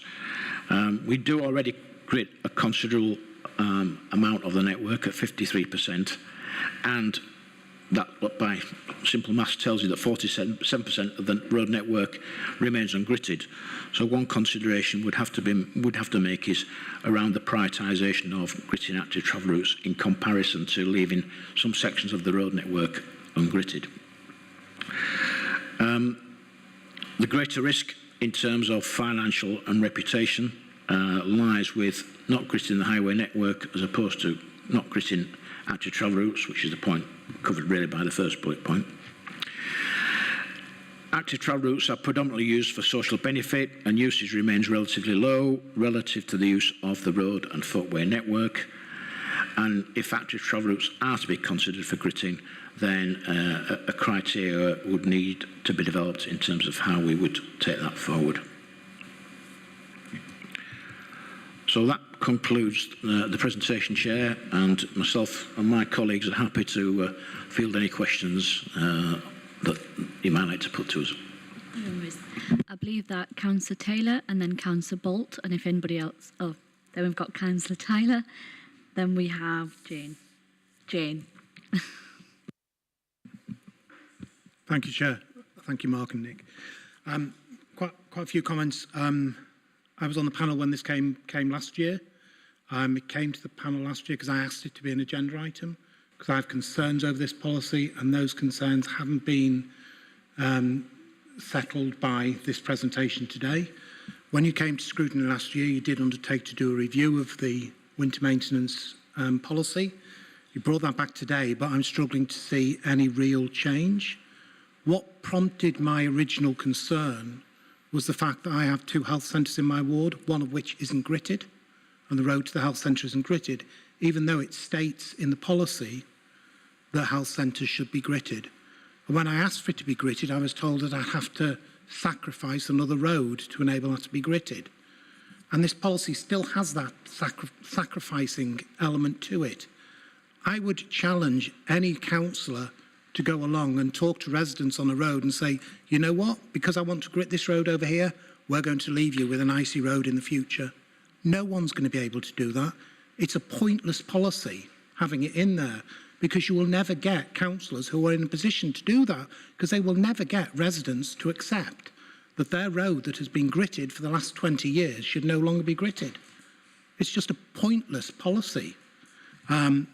I would also, and I did this last year as well, and I appreciate you didn't do the presentation last year, Mark, but the same data is provided where we do the comparisons with West Yorkshire. And I said last year, and I'll say it again this year, look at the topography. If you want to do comparisons perhaps with Oldham or Rochdale or somewhere like that. My experience of Leeds and Wakefield, but Graham can put me right if I'm wrong, is they are pretty flat and they're lower down. And the higher up you get, the more risks you have. I'm looking at Matthew now in Colne Valley. It's pretty steep in parts of Colne Valley. It's not quite like the central Leeds. So the need for gritting is very, very different. The higher up you are, the more you are at risk of ice and snow, etc. So you can't compare like with like. Well, no, you should compare like with like. Comparing us with Leeds or Wakefield is not a fair comparison.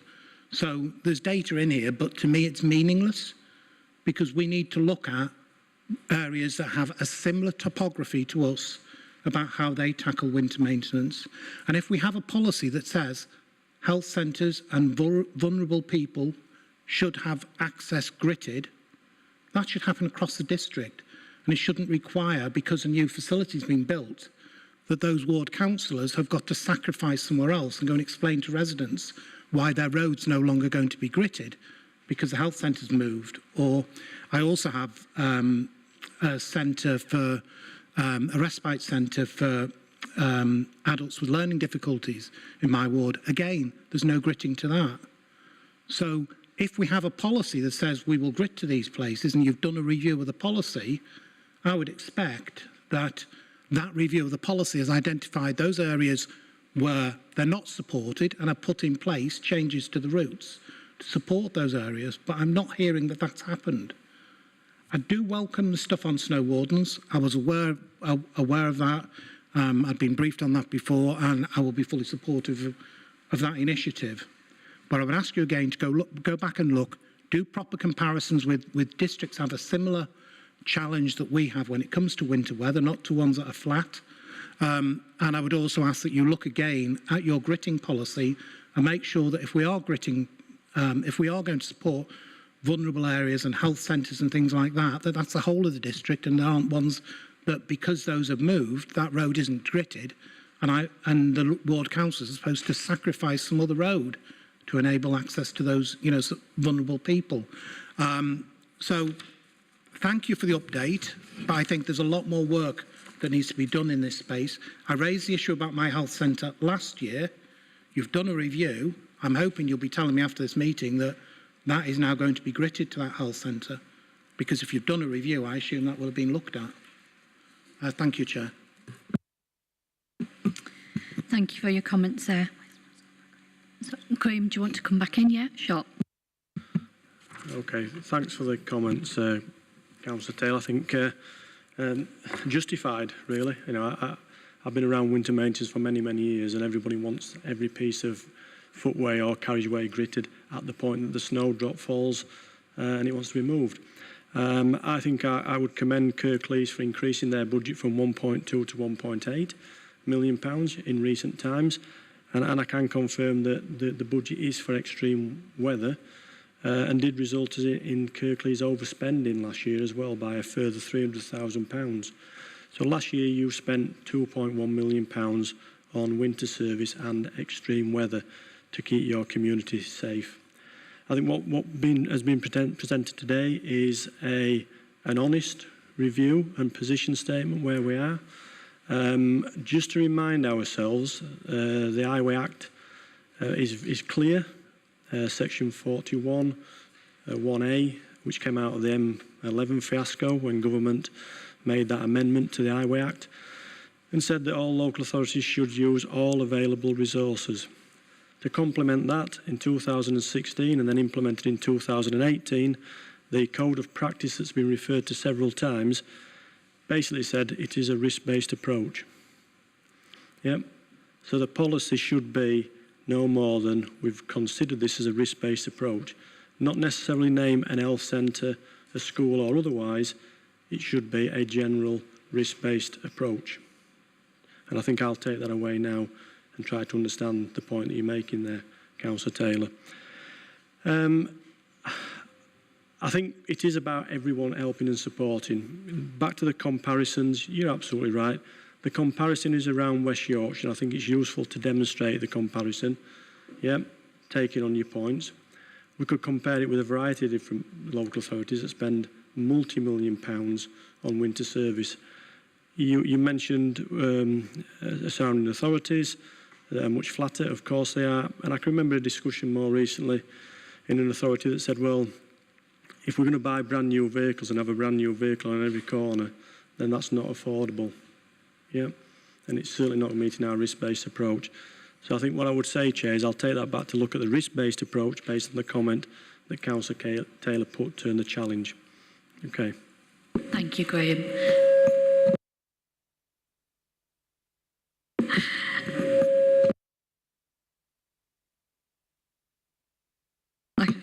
Try again.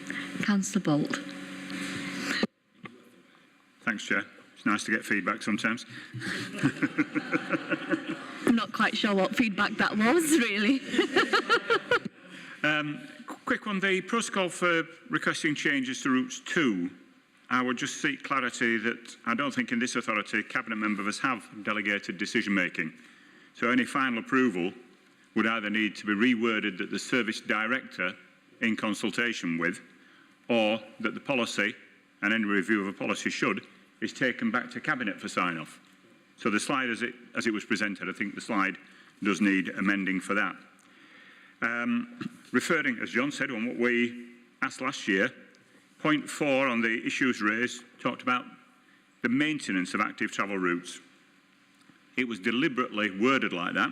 We didn't talk about the gritting of active travel routes, and as Graham says, having been around for some time, and I've got the scars of having been a portfolio holder on a number of occasions, I was told that for rock salt to work, you spread it and then vehicles activate it.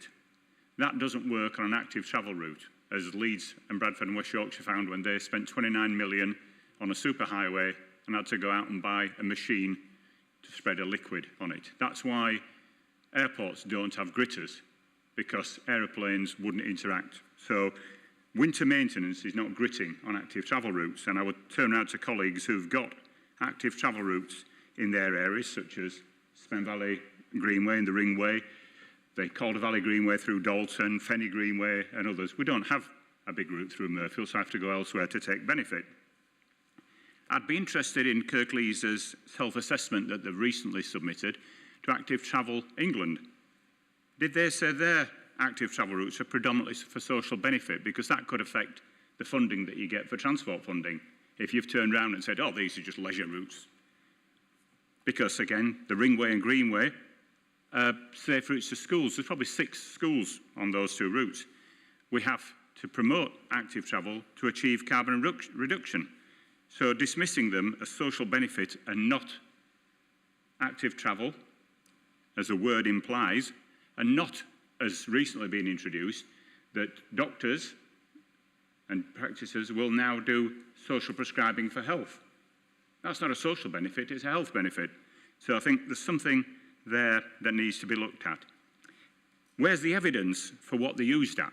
Because again, our colleagues from planning have gone, there is a planning condition on the Calder Valley Greenway, and I've asked several times where it crosses Bog Green Lane in the Dalton ward, why aren't you doing the annual user assessment and road safety risk assessment for when it crosses every road? And I was told at the time by a member who's no longer with us on council, he's still knocking around, that it's not a priority. So achieving planning compliance under that member was not a priority, but it was a planning requirement. We give money to the likes of the Canal and Rivers Trust for the Combe Valley Greenway. But to now turn around and say you spent several millions on that, and in winter, users are going to have to go back on the road network because there's no winter maintenance, questions the value for money of investing in those. So yeah, I would look at that, and I would balance this with if, and Kirklees isn't one that's built new roads lately, but as Graham knows from the Wakefield Eastern Relief Road, Leeds have just done E-Law, East Leeds Orbital Road. When new roads are built, maintenance, not gritting, but maintenance is included and considered. So you should be doing it for active travel. The point that John's referred to, and I would like to see planning counsel, I'd like to see legal opinion on this, with no disrespect to officers, that why it's not reasonable on a new development to provide winter maintenance. And I won't be parochial on this, I'll highlight one of Kirklees' key projects, 5,000 homes in Thornhill Lees. It's a misnomer calling it Dewsbury Riverside because it's not in Dewsbury, it's not on the riverside.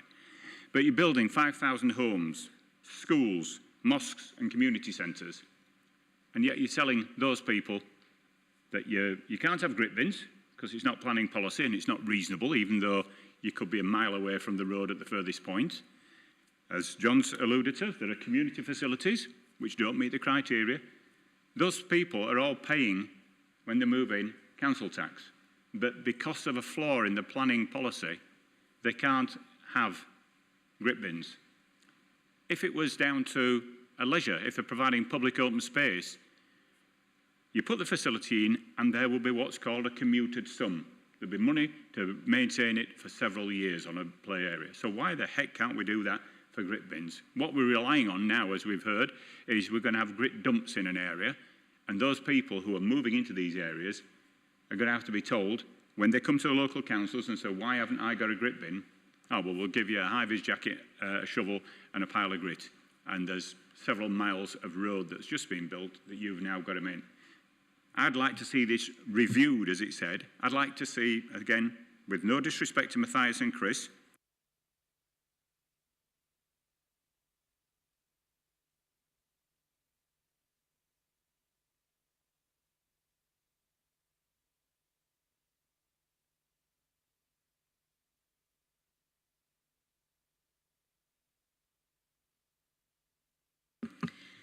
Would anyone like to come back on that? Graham? Yeah, I won't come back on all the planning element because that would be unfair on colleagues. I'll let how Kirklees planning colleagues respond to that. Just a point on the active travel.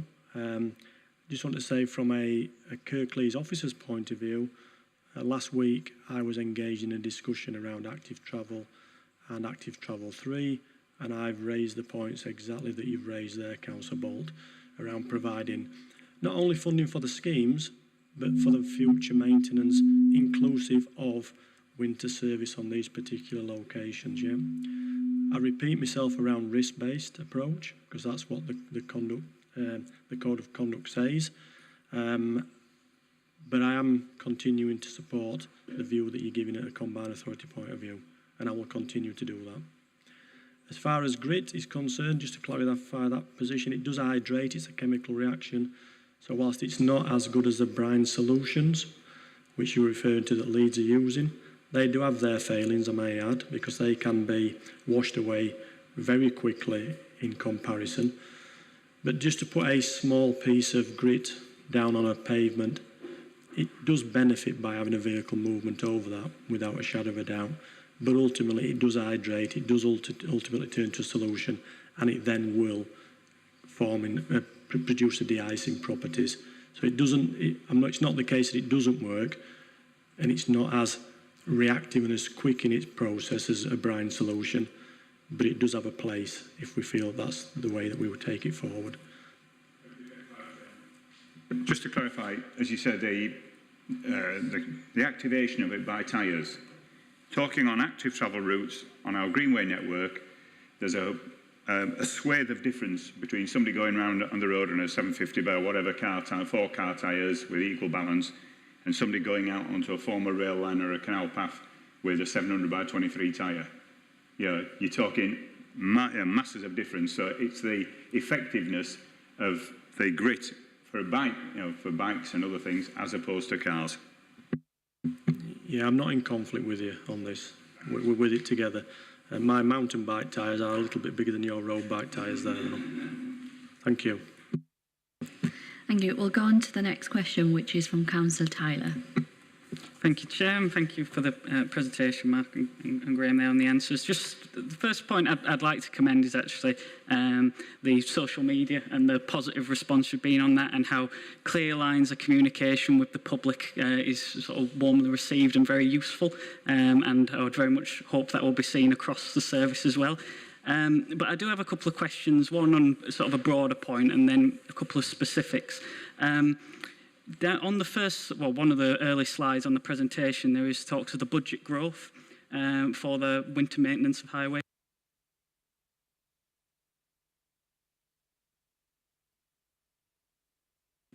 With inflation is where it is, and the sort of costs that will, supply chain issues and the costs that we're seeing that are going up.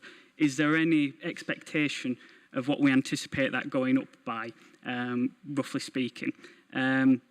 Because, I mean, based on the trend line of the graph, I know that Excel has produced that trend line, but it doesn't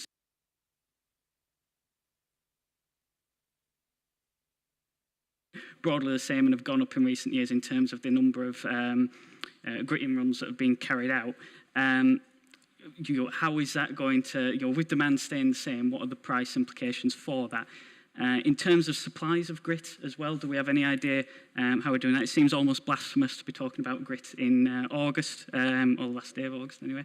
How are we doing for grit supplies? And the final one I'd make is, I mean, the snow warden stuff is impressive. They get everything bar a cuddly toy. But I'm a bit concerned, concerned seems to be the word of the day, doesn't it? That there's talk of this being carried out by community groups and basically people who have the time to do it. Now that is, as a rule of thumb, that tends to be in more affluent areas. And that means that our more deprived areas, which we talked about just earlier in this scrutiny, are going to be sort of left to fend for themselves with no real provision covering them outside of what the council is doing currently. Is there any steps being taken to try and get into those areas of deprivation to make sure that they also have some kind of grit provision they can use?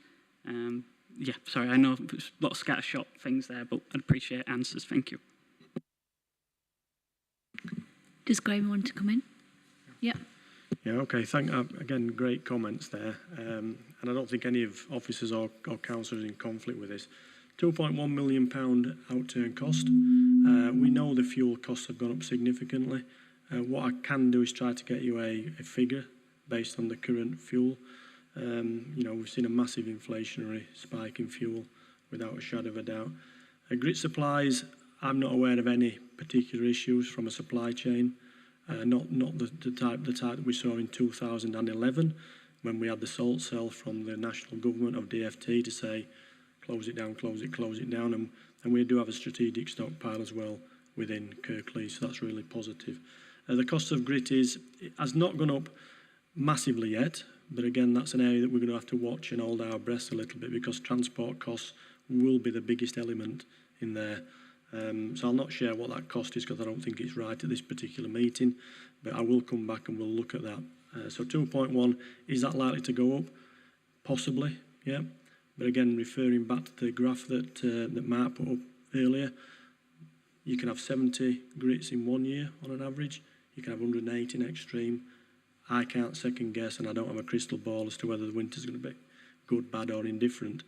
It really is just watching and getting your preparedness and working on our risk-based approach and within the funding that's made available to us as a local authority. Back to the comments around making available opportunities for people to get grit, regardless of their deprivation status across the district. 1,450 grit bins, I think. Massive amount of grit bins across the district. And what I will say is that, I will be watching the amount of abuse of these because from where I've come from, there's a significant amount of abuse of grit, i.e. people are taking it, selling it in extreme situations and causing more damage. So grit bins are great. I think it's, again, Kirklees have got a second to none amount of grit bins across the district for anyone to go to. The snow warden, the volunteers, it's do what you can with the provision that we give you. Winter service is a very agricultural process by its nature. It's either pushing something off the carriageway or footway and putting something back on. So every bit of that grit, did you bring any grit? No? Should always bring a bit of grit to these because councils love to touch and feel it, right? But stay with me. Every bit of grit that we can get a volunteer, whether it be my mother, my wife, my daughter, your mother, your wife or daughter, whoever it may be, is an extra bit of grit above what this council can currently afford and put down. So we commend that. I can recall when I launched a snow warden scheme some years ago, there was an expectation that we said to people like Martin, grit from A to B and do it at this particular time. No, it's a community facility to be led by the community and by the individual at that time. And that's the only way I can actually express what we're doing. For this small package, this small, the shovel, the grips, about £25, yeah? But if I sent out an employee with a vehicle and a wagon to do that, yeah, that cost is about 15 minutes, if that. But that will then provide community facilities throughout the period if we give them that extra grit. So it's a very, very positive scheme. Parish councils, town councils are nationally doing some great work, and it's about embracing those people, putting our arms around them, what I find is that in a lot of cases, there's a fear factor. Can I grit? Should I grit? Can I do anything on this? Because it's not mine. Let's get them past that. Let's get them to work in partnership with us. And I'm confident that we'll be able to give an added value to our winter service. Okay. Thanks, Graham. So we're going to go to Jane, and then we're going to go to Councillor Butt, and after that I'm going to close this agenda item. Thank you. Snowboarders. It's a good idea for people keeping the footway. We're not expecting them to go on the carriageway. But even though they're only on the footway, you've got orange high-vis. All highways, I've gone off, laws, regulations, I don't know where I've gone. Yeah, okay, is yellow. Orange are for railways. The reason being, traffic lights have orange. On railways, it's the opposite. Their signals have no orange lights on, and they're all yellow. So why have you got orange? So these are just examples of what we'll be using. We haven't actually placed the order yet because we'll order based on size. Yeah, because we have to order by size, we need to wait to see who our volunteers are and then get them branded up so we can order them. So these are just examples of what we already had in stock at the minute. Depends how good they are. Okay, so they should be yellow. Plus, if a road is 40 miles an hour and you're putting a workman on, they have to have long sleeved, otherwise you're breaking the law. So, and my background's in civils and street works, so that's why I'm thinking. And the guidance, you say there's going to be training for community groups. Because if I had workmen out on the road, if it's icy, I'd take them off because I think they're in danger of vehicles sliding into them. Is that a risk that is going to be really highlighted to people? I'll have to get back on that. This has gone through Risk and Legal already, who have signed off the process, so I don't know the specifics myself, but I'll get the hold of them and I'll send them over. Right. And then my other concern was carrying on about grit. There's a lot of technicality about the science of grit. And I live in the Colne Valley, and I did commute over to Oldham, and I used to have to follow grit vans during the bad weather. Where Oldham grit up to is the coach house on the A62, because they actually use their car park to turn round and go back to Oldham. And you could just see the demarcation, and you could see that Oldham gritters, the actual amount of it, I don't know what it's made of, if it's different. Is there a minimum level of what's got to come out? You couldn't drive anywhere near the back of an Oldham gritter because your car would be covered. And the grit actually went where your tyres would be going. I've followed Kirklees gritters up Newhay Road, going up to Outlane. And the grit coming out was going into the central bit where you'd have the white line. And it was like a thimble full. So are there guidelines, minimum amounts of that technicality? Yeah, absolutely. Appendix H actually gives the details as what you should be gritting. I mean, on a motorway, for example, you're down to about 5 grams per square metre. Within a local road network such as Kirklees, anything from sort of 15 to 20 grams. It depends on the forecast, of course, because if there's a forecast of snow, then, you know, it is about trying to put as much grit underneath as you possibly can. And again, Appendix H pushes you out to about 40 grams a square metre. So depending on the decision-making process from Oldham and Kirklees on that particular evening, they may have made a different judgment call based on risk. Okay, just back on the yellow tabards, very conscious of time. There are a number of local highway authorities, right, immediately around Kirklees that now have been using orange for some time.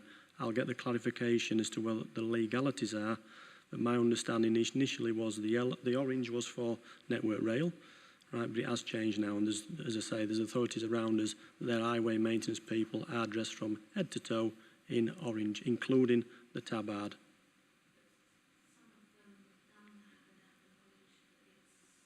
All I would say is I'm sure they haven't, but I'll put a full stop at the end of that. Okay. Thank you. Thank you. And it's Councillor Butt. Thank you very much for the presentation. It was really helpful. A question that I have is around the lorry that comes to clear the road. So you may have heavy snow and you have the snowplow that comes in, and obviously there are selected routes that are used there. What is the procedure for requesting that, and is that able to change, or is that kind of in line with the request for, sort of gritting? Does that go along with that? And the second part is really just around the the kit that you've shown, which actually looks pretty cool. In theory, sounds really good, but actually, I'm just thinking now that if I go over to one place, which is quite hilly, actually, Councillor Bolt was mentioning it. It's actually quite hilly over this place. They don't have a grit bin, and obviously they don't get it gritted. And every year we have this problem, and I could just see. I was thinking about that, thinking actually that would be brilliant to put down for the pilot. Except I can now see residents saying, "Hey, you can't. Well, the council can't be bothered and getting us to do it. When you pay council tax, you're going to get all that."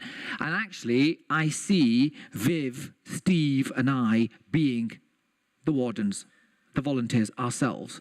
I have a feeling that's going to actually happen. So I check in with you for the sizes. I'm a medium. I think Councillor Butt picks up on a really important point, because each and every one of us should be an ambassador for any of our services. And I would welcome all of you as local members, and then coming down through parish, to actually take up that offer. Yeah, I know you're extremely busy. I'm watching him. You're burning me with your eyes already. I realise that. But this is about us promoting something that, if we can promote it well, provides an excellent service for our communities. Yeah, and I'm absolutely sold on that. Mark? Yeah, just on the snowplow situation, every one of our gritting routes, every grit on all our gritting routes has the ability to be fitted with a snowplow. And the decision as to whether or to fit or not fit the snowplow will be dependent on the weather forecast, obviously. If it's just going to be freezing conditions with no snow, then they won't fit them. But if the forecast is for heavy falls of snow, then they probably will, as a precaution, fit them in advance and deploy the ploughs if they need to deploy them. Councillor Taylor, very quick. Very quickly, just finish off. Be careful what you wish for when we talk about volunteering. One year I very public-spiritedly decided to clear all the snow down to the local co-op. Did it, felt great. Following day, couldn't move. So just be careful. Right. So thank you, Mark, Graham and Nick, for the presentation there. Some really, really positive projects coming out there with the snow wardens, as well as the social media aspect. I do hope that you can take back some of the comments, constructive criticisms made in this panel. If there is any questions that you are wanting to answer, please could you email them to Yolandi, and then she will disseminate that to the panel members of any questions that you picked up in here that you couldn't directly answer. Is that all right? Thank you so much for coming. Thank you. So, is everyone okay? Does the heat feel all right in here? Nobody's feeling any? Okay, that's fine. So, the next item is item 11, which is the Huddersfield District Energy Network. Again, Naheed's in a meeting, a very important meeting that clashed, and she has some comments on that. So I shall get Will to make the pre-statement on that, and then we'll move towards the actual item. Yeah, this item is sort of a shared item between mine and Naheed's portfolio, and I haven't read what Naheed's put in her statement before, so I'm going to say what I'm going to say first. It looks like she's copied me, just in case we say the same thing. So firstly, I just want to thank our officers, Rob, John, and but not just them, the entire climate change team, because alongside some massive pieces of work like the Climate Change Action Plan and the Environment Plan that we're going to be delivering, and that a lot of work's going into at the minute, I feel like this is a project that's been talked about in the authority for a good while, but we've made, it feels, I think, more progress than we've made, to my knowledge, in a shorter space of time. in sort of the last 12 months on this. So I thank the officers for their work on it. And as has been acknowledged by the Department for Energy, Business Energy and Industrial Strategy themselves in their delivery unit, this is a really exciting opportunity. It maximises the benefit we get from our EFW, it minimises the waste from it, it helps us deliver, as we know, what's an really important issue at the minute, given everything we're facing nationally. It helps deliver some energy security in the local area, and obviously that has an impact on the wider network as well. It makes a real contribution to the decarbonisation work that we're doing to make sure that we meet our climate change objectives. And I would want to point out, as is sort of acknowledged in the report, this is sort of potentially just the beginning. You've got, I think one of the examples given in the report is Copenhagen, where I think all of the cities connected to a heat or energy network. But those things don't happen, they don't deliver that all in one big go. You can't do that. It starts out with something like what we're doing now, and then we can build on it in the future. And we've made a deliberate policy choice in terms of how we want to approach it to make sure that we can retain control of that. It's not so that we can then have a say over the future of the heat network. So it's a really exciting project, and I hope that it will receive some positive comments and support from members today. And if I can, Chair, I'll just read Councillor Mather's comments as well now, and then pass over to our fantastic team. So, yeah. We'll find out. I don't know, I haven't read it yet. So I'll get back into character now. So Naheed says, the HDEN project provides an excellent opportunity to reduce carbon emissions associated with our largest town and help improve our future energy resilience linked to how we process waste in the district. Establishing a heat network will ensure energy customers in Huddersfield have access to lower carbon and fairer priced energy. Establishing the network, as set out in the outline business case, is the first step, and we intend to look at the opportunities of how the network can further expand and help Huddersfield further reduce its emissions and the council address its priorities in future. This project has been developed over a number of years and is supported by the government's Heat Networks Delivery Unit. I'm very pleased to support this initiative in terms of its ability to help us achieve our climate goals and also the further co-benefits alongside our waste strategy. We welcome the panel's constructive criticism, and obviously she's much more pessimistic about the potential reception than I was. But we welcome the panel's constructive criticism and help with this project, and would urge the panel to support our next steps in taking the outline business case and progressing it to a full business case. So that's it from me and Naheed, and I'll pass over to yourselves. Yeah, I just want to point out, can I remind everyone that we're only considering the information contained in the public report, which is pages 155, 186. The rest will be considered in the private session. Can I ask John to present the report, please? Thank you. Thank you, Chair. Hello all, thank you for receiving us this afternoon. My name's John Atkinson. I'm the Group Leader for Energy and Climate Change, and I'm here this afternoon with my colleague Rob Green, who's our Environment Officer, and also dialed into the call as well is Catherine Armitage, who is our Service Director. So we're here today to update you on the Huddersfield District Energy Network, which is also known as the Huddersfield Heat Network, which the Council has been developing over a number of years through a process of feasibility. So the documents you've seen today are the outline business case, and then beyond the outline business case, the next step is to progress to full business case, subject to Cabinet's approval. So what I'll cover this afternoon is a sort of quick 15 minutes or so summary of the project. What is a heat network? What is the outline business case? Then there'll be plenty of time after that for comments and discussion and questions. So I thought I'd start with just discussing a bit, going through what is a district energy network. So as I mentioned, it's also known as a heat network, and it's a distribution system. It's a piece of infrastructure of insulated hot water pipes that take energy, heat, from an energy source to an end user. So in this case, we're talking about a source of energy that's the Huddersfield Energy from Waste plant. It's incinerating the council's domestic black bag waste and taking it to end users within the town centre. It's important to note that the infrastructure is long-lasting, so typically a heat network will last for around 50 years plus. So typically it will outlast sources of heat. For that reason, it's a sort of a key enabling piece of infrastructure to assist the decarbonisation of a district. And it's particularly suited as well to areas where there is a sufficient density of energy demand, i.e. urban areas, so cities and larger towns. So talking a bit about the strategic case for a heat network in Huddersfield, I'll start with the government. They promote district energy networks, or DENs, as one of the most effective ways of decarbonising the local energy supply in urban areas. There's a significant opportunity in Huddersfield linked to the energy from waste plant.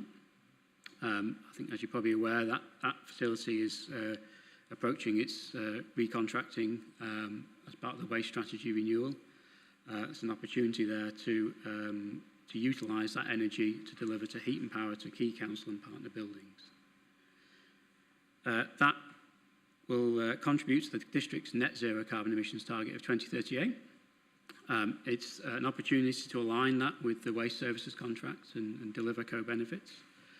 And it also links with the significant programme of council-led redevelopment within the town centre through the Huddersfield Blueprint and Station to Stadium, etc. And sites that connect, it can be a significant opportunity for developers as well. There's a ready source of decarbonised energy. It makes it easier for those sites to be developed, particularly if we're talking about sites that might be older heritage assets, that kind of thing. So in developing the scheme, we developed a set of critical success factors in conjunction with our portfolio holders and senior officers. These are listed out here.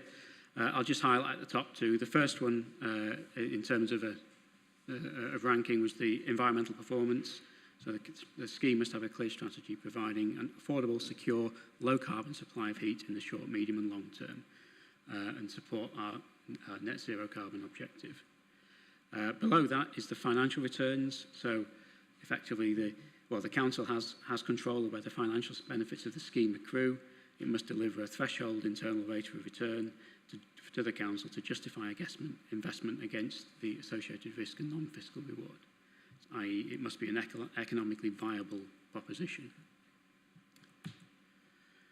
The government itself is supportive of the development of heat networks and has been now for a number of years, probably since 2014.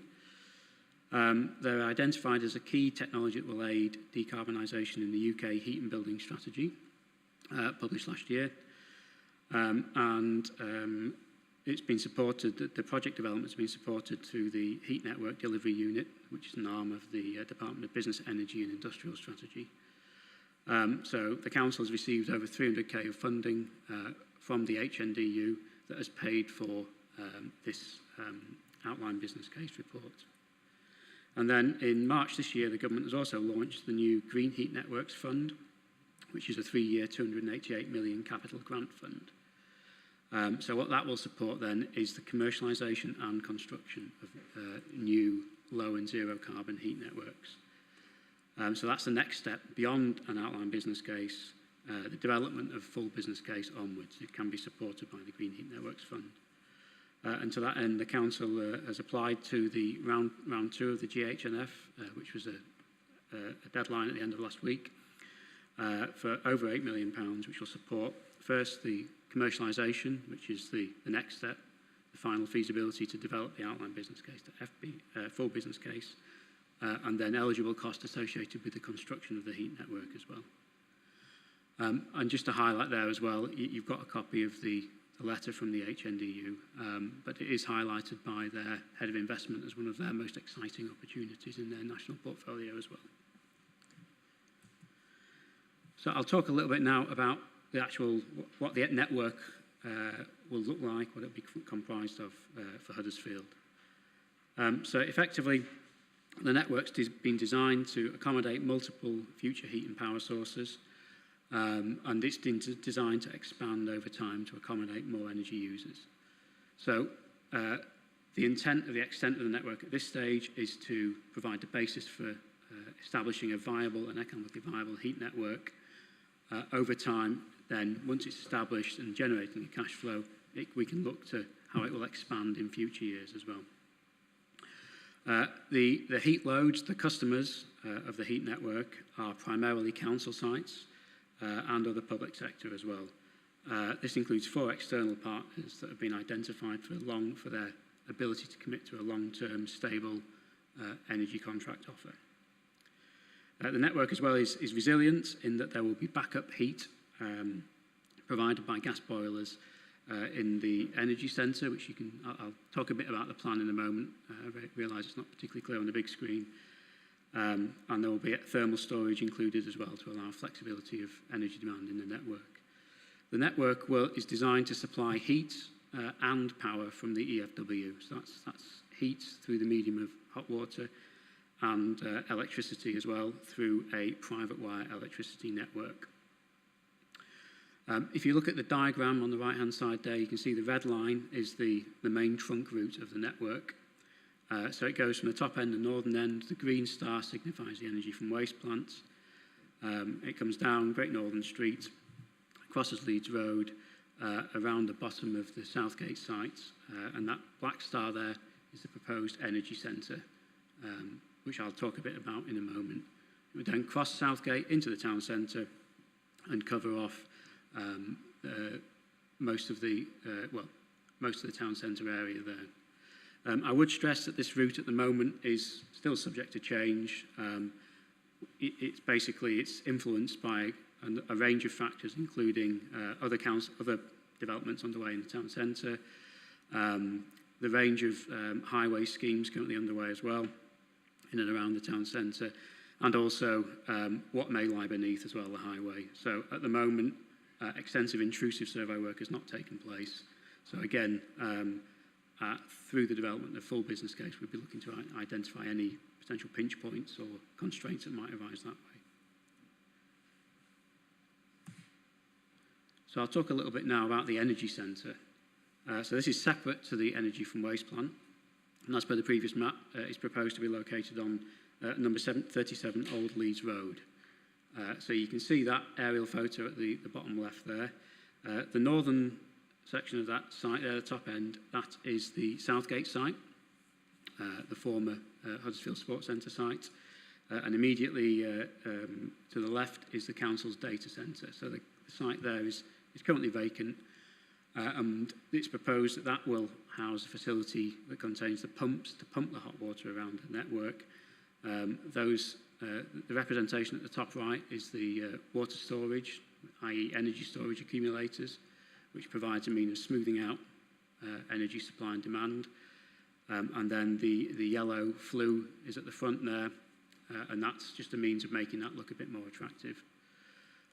So again, we've taken some soundings from our cabinet members and also colleagues in relevant services across the council about what would be the best form of implementing this facility. And there's general agreement that we need something that's a bit of a statement, really, and it can have wider benefits as well in terms of serving an educational benefit for the heat network. So what you see there is a design that goes beyond the bare minimum bog standard, but hopefully is not something that is going to be disproportionately expensive.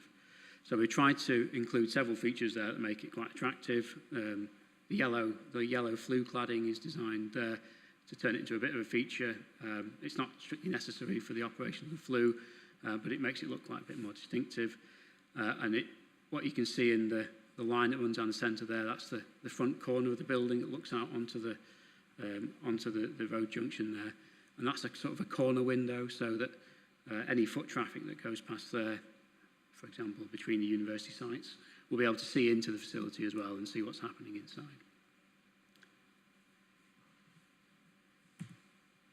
So I'll move on from the energy centre to talk a bit about the structure of the heat network in a commercial and financial sense, sort of away from the physical. So the commercial case identifies that the favoured model for implementing a heat network will be a council-owned special purpose vehicle. You might also see this referred to as an energy services company as well. Essentially what that means is that it's just another term for an SPV that has an energy remit. So the key benefits of this approach which would effectively be a company limited by guarantee that would be wholly owned by the council. This would mean that the financial returns can accrue within the DEN company. So the DEN will generate a positive financial return. The council can retain scheme ownership to allow the direction of future development, direction and pricing of the network as well. And we can also use the energy from waste plant as a source of waste heat. This is currently, when looking at different sources of low carbon generation, by a significant margin, the most cost effective, effectively because the energy from waste plant is already there, it's already producing energy. There are also indirect benefits as well for the waste contract in terms of helping to provide an extra revenue source for the EFW operator and waste strategy.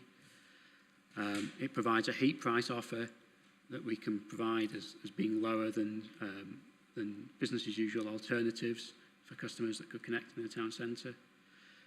And it's currently the most cost-effective way of providing low carbon infrastructure to the town centre at the scale that would be delivered by the heat network as well.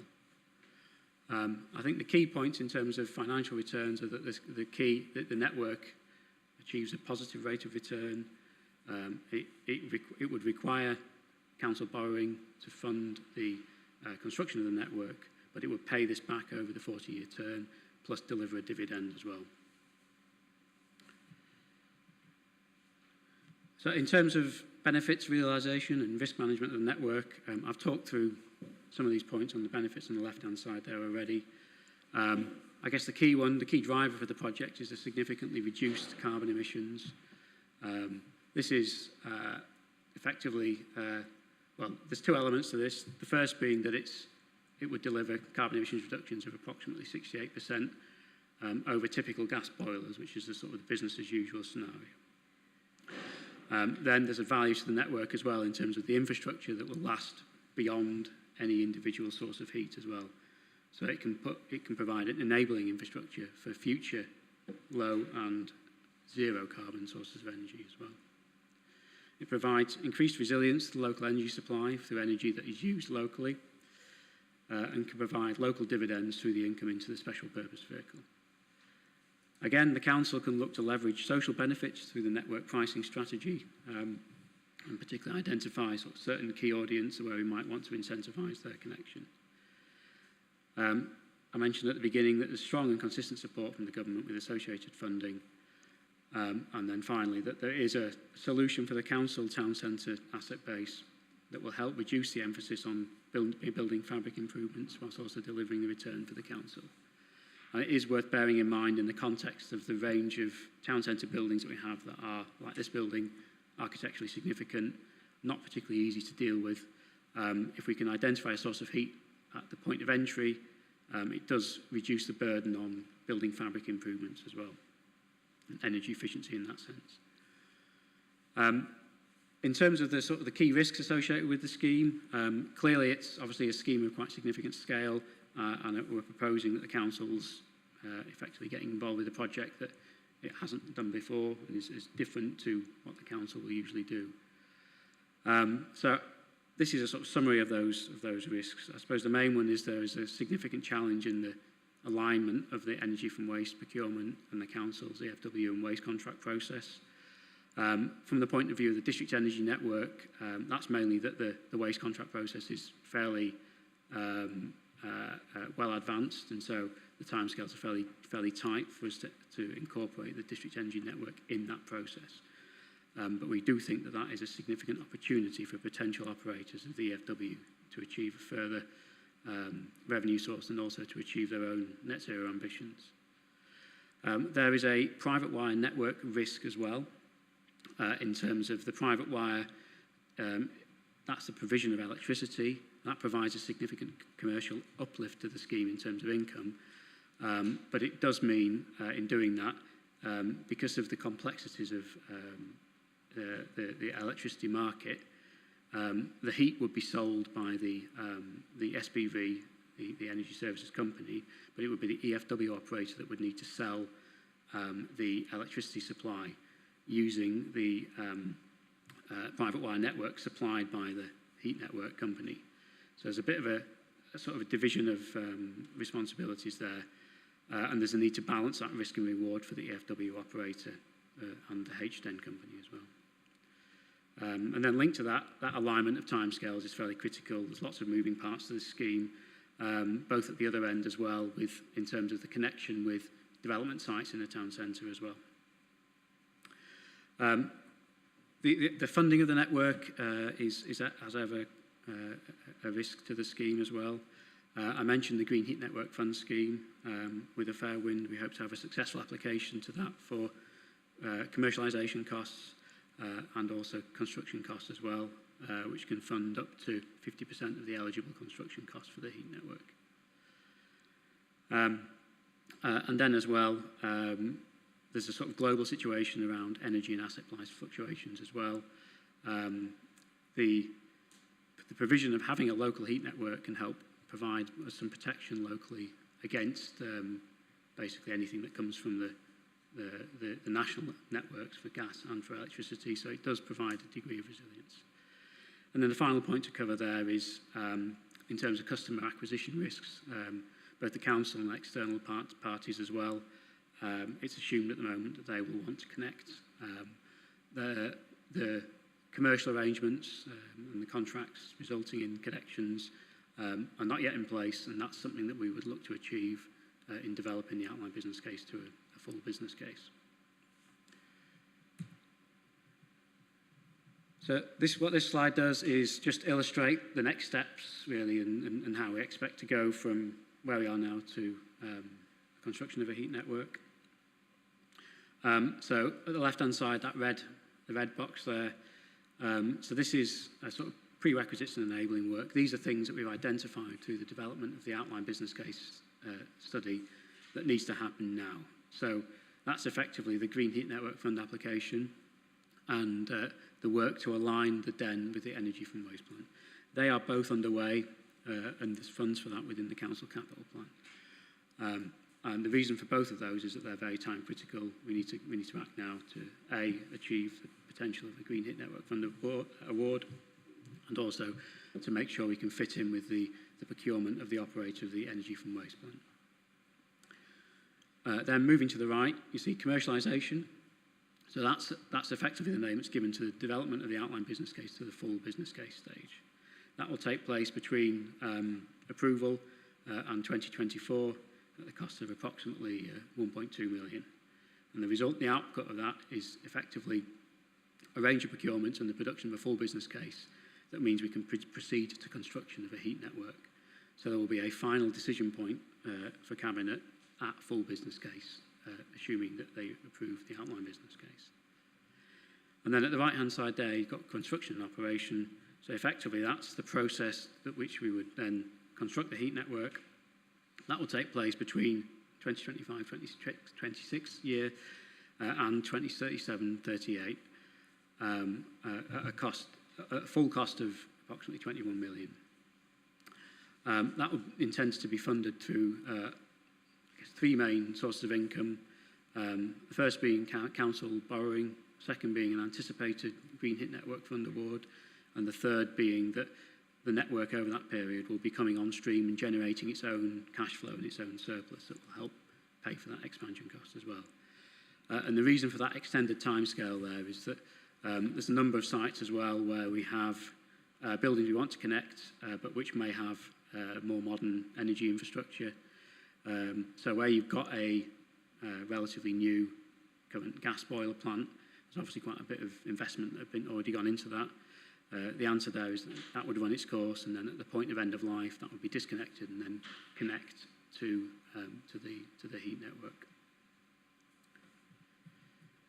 So I'll then just move on to this slide, which just highlights where we're going next. So obviously today we're here at the Economy and Neighbourhoods Scrutiny, and then it's proposed for Cabinet on the 20th of September. So I think, as I just mentioned, by approving the outline business case, basically the council is then committing to develop the proposed scheme through commercialisation activities that will result in the delivery of a full business case for further consideration. So thank you. I appreciate that was a bit of a sort of a whistle-stop tour through the network. Very happy to take any questions and discussions following that. So I believe that we've got Councillor Bolt and then Councillor McLaughlin and then anybody else who wants to come in. Yeah, thanks, Chair. Thanks, John, for that. A couple of questions that have come up through over the presentation. The network route has been, it says in 2.27, has been considered to balance need and delivery. When the council initially put the incinerator in place, and that was supposed to be a waste-to-energy plant and everything, 1998 or whatever it was said at that time that we were going to link to the stadium because that's one of the council's major investments. We're still a 40% shareholder in that. So in terms of reducing council costs, yeah, we're linking to other buildings. Was it considered to run anything across to the stadium and the other associated ones? Because again, going in that direction would have also given the opportunity to have an electrical infrastructure for the people who are living on town estate in those areas, wouldn't it? I noted the delivery on page 174, construction April 2024. But then looking at the plan of the route, the red line that you had, which has a kink in it round about Leeds Old Road. If the anticipated construction starts in April 2024 and the anticipated completion of the major works on the A62 about 48 weeks from now, so that's late 2023, there seems to be some conflict there with the Highways Act, which says when you've done a capital reconstruction, you shouldn't be digging it up within a space of 3 to 5 years. We liaise with utilities to make sure they don't do that. You can imagine, I mean, the diggers are on site in that location now. You can imagine the reputational risk that the council is developing this scheme. Shouldn't it be looking at the two in conjunction? You mentioned the energy centre in that location and the big glass looking out towards that. Will there be something in the way of publicly visible data screens? When the council invested in wind turbines and solar panels on top of Civic Centre 3, we put in some screens in the reception so that people could see what it was generating, what was being used. I noticed they've later been taken out. I was told it wasn't doing that well. But this is something that you should be showing, that you're putting something in, show the public as they're going past, that this investment is actually living up to expectation, how many megawatts it's producing and things like that. So if the data screens aren't being considered in design, can I ask that they are being considered? Thanks. Thank you, Councillor. Yeah, I can come back on those points. Yes, so yeah, all very good points. Thanks. Yes, the stadium has been considered, and it's very much one that is putting down as a sort of a future connection to the network. The reason being is that it is the nature of its demand is quite spiky. So it's a balance between a help and a hindrance for the network. But it is recognised that it is a sort of strategically important site, and there's an aspiration there to connect in future. That might be tied up with any future development at that site as well. So the wider regeneration development on that footprint, which has been I suppose it's been on and off over the years. If that were to change in a positive way in terms of those developments coming forward, that would be a big boost towards running the network that way. And yes, we would intend that there's an opportunity there as well, that you can connect the town estate as a customer of heat as well, and that's a nice, an important social benefit as well. So I think, I suppose to assure you, whilst it's not part of the core design at the moment, it is proposed as sort of the next step if we can make those elements stack up. Then moving on to the A62. Yes, appreciate it is timing-wise not ideal The original intention had been to incorporate heat network pipework within the A62 design that's currently taking place. Unfortunately, the nature of that particular programme and the cost pressures and the inflationary atmosphere, I suppose, or environment rather, at the moment, meant that at the end it was effectively too much of a risk to incorporate heat network infrastructure at this stage. It's a key piece of work at the next stage is to address that pinch point. There's a few ways of doing it. Well, there are alternatives to digging a trench across it. You can tunnel under Leeds Road and that kind of thing as well. So it's going to be a case of looking again at the technical solutions and what can be achieved, bearing in mind those kind of constraints and also the cost envelope as well. And then your final point on the energy centre, yeah, excellent point. That's exactly the kind of thing that we want to achieve. It's by having the energy centre in a place that I suppose it's not a particularly public thoroughfare at the moment, but it's an end of Huddersfield that is likely to become busier with more footfall in future. There's a really good opportunity there. And I suppose in the way that we have at the moment, say, organised visits to the EFW plant, there's a potential there for organised visits to the energy centre, help people understand what a heat network is, what an energy network is. Thank you. No further comments or questions? Okay, so we're going to go to Councillor McGottling and then Councillor Taylor after. Thank you very much for the presentation. I'd first like to say, well, give my commendation really for this document. I was thoroughly impressed reading through it. It's remarkably well put together and detailed, and the best testament I can give to that is as I was going through, I was scribbling lots and lots and lots of questions in the margins, and by the time I'd finished reading, you'd answered all of them. And you'd answered them clearly and well, which is not always true of these kinds of documents. I have some things that I think are best left to the private session, but the things I've got to ask now are, in terms of the scope for expansion of the network, you might only be able to answer this in the private session as well, but has thought been considered to how beyond the stadium and where this project could be expanded to, or is it still too early to say? The second part was the coordination with the waste strategy, meaning we have to start delivery by March 24. How confident do you feel that you'll be able to meet that very tight date? And what happens if you can't?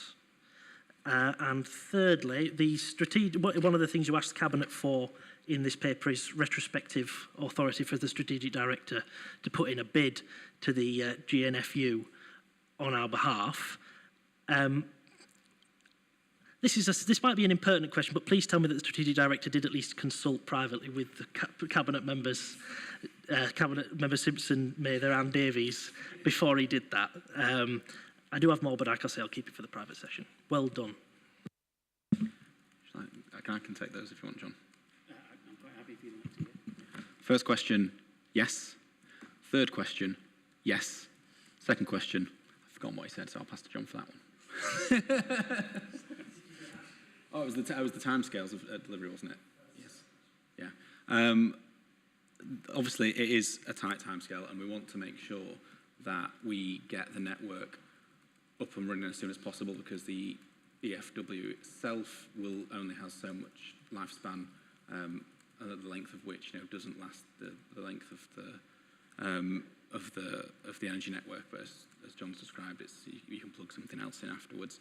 But John, do you want to say anything further about that? No, I think that's correct, really. I suppose just to add as well, it's a challenge for the project, but obviously we have an energy from waste plant that is generating, so there is untapped potential, and I think because of that it makes us comparatively unusual nationally. So there is this opportunity. If the timescales don't fully align, the heat network can be run off the backup plant capacity that's in the energy centre. I'm saying actually now, and maybe I didn't particularly clarify that so much in the slides, which I apologise, but as part of the energy centre, it does contain full gas-fired backup capacity, so that if something happens to the EFW, electricity can be drawn down from the national grid, heat can be provided by the backup gas boilers. another role that they could perform as well is they could be fired up to accommodate any shortfall if we're building the heat network to align with the energy from waste plant. That said, we don't want to do that more than we have to because it doesn't achieve the same carbon benefits and it's likely to be a bit more expensive as well. Happy with that? No further comments. And I'm going to go to Councillor Taylor now. Thanks, John. A couple of questions. And I think you were kind of half answering my first question just at the end there. And it was about the energy from waste plant. It has a limited life, but also if we're successful in that modal shift of recycling and we start reducing the amount of waste that's going into the energy for waste plant, are we going to get to a stage where it's insufficient to meet the need because we're trying to reduce the amount of waste at the same time as trying to expand the network? So my question was kind of what other low carbon sources of energy are we looking at to kind of add into that? When there's a shortfall, but also longer term, presumably. And then associated with that, is there any storage of energy being associated with this? So if we're generating too much, rather than passing it back to the national grid, are we going to try and store any for when we do have peaks in demand? So that was one question. And then my second one, I think, is just an assumption, but the work with the blueprint and the plans for the town centre, presumably we are working within those to ensure that the pipes will all be there and will be built as part of that. Now, just on the business case, without getting into detail about numbers and things that probably are for private session or later, the business case presumably will wash its face in terms of the return will be sufficient to repay the investment. But do we have any view on how much in excess of that we're likely to get? Because what I'm hoping is it's not just going to pay back the investment, but it's going to have a significant impact on the council's finances.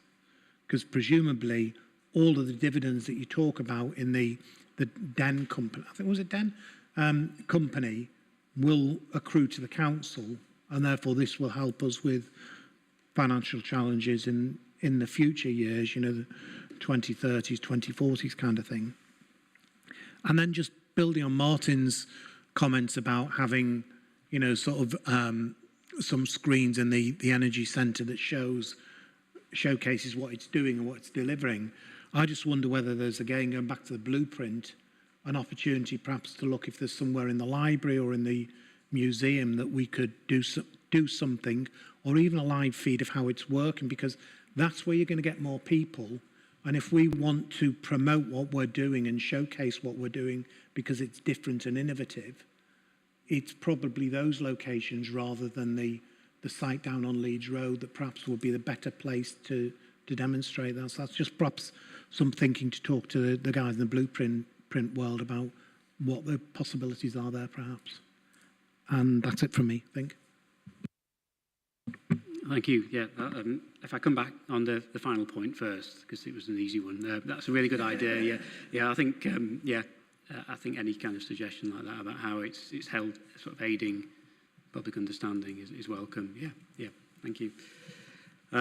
So taking your other points in turn, I guess the EFW, as you alluded to, is partway through its lifespan.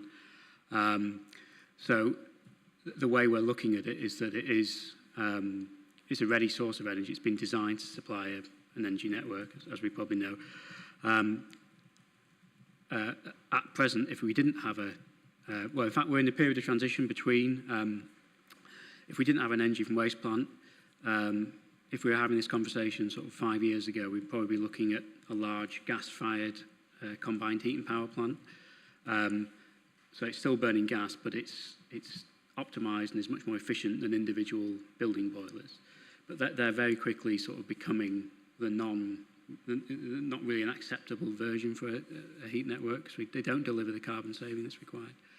So alternatives now are primarily heat pump derived, so quite possibly a combination of ground source heat pumps, water source heat pumps, i.e. extracting heat from waterways, as well as air source heat pumps as well, possibly in conjunction with other sources of generation as well. So things like anaerobic digestion of waste that can generate a biogas that can then be burnt to generate heat, that kind of thing. So it might, rather than it being a one big source of energy, it might be a range. But I think I would stress at this point that market is not mature, it's developing. So having an energy from waste plant, if we can get another 15 to 20 years lifespan out of that, is extremely helpful in sort of giving us a pathway to the next generation source of energy as well. I think your next point will refer to storage, energy storage. As part of the feasibility, we did look into energy storage, primarily around electricity. But what we found was that, well, batteries at scale are still relatively expensive, and the actual electricity demand is designed to match the source, really, the amount that's being generated, so it's not strictly necessary at the moment. In terms of heat, going back to that slide on the energy centre, those large coloured vessels, they are energy storage units through basically insulated hot water vessels. That's a way of holding a limited amount of energy in the system and using that to smooth out sort of peaks and troughs in demand across the network. I think then you asked about alignment with other teams, including the blueprint. So I think the information that you see in the OBC document at the moment, we have been through a process of engagement with various teams across the council, including the blueprint highways team, various highways team doing other highways related upgrades to the network, etc. So that has been taken into account, and it will be going forward as well. So one of the first steps post an anticipated outline business case approval will be to refresh all of those assumptions as well, see what has changed in the intervening few months, and make sure we're fully up to date with any other changes that might be taking place in these schemes across the town centre. And I think then your final point was around dividends and how it can accumulate. I think, that's correct. So different options have different models, but if we're proposing that the council retains full control over the special purpose vehicle, and it would have control over where that income will go, it does generate an income over the 40-year period, over and above repaying any capital borrowing, which is obviously a benefit for the scheme as well, and it will be for the council to be able to influence, how we invest those spoils, be it on the wider net zero agenda or other financial pressures, etc.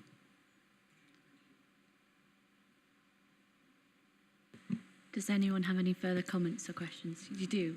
Please. I can't really... I can't, Tyler. It's all right, Chair. Thank you.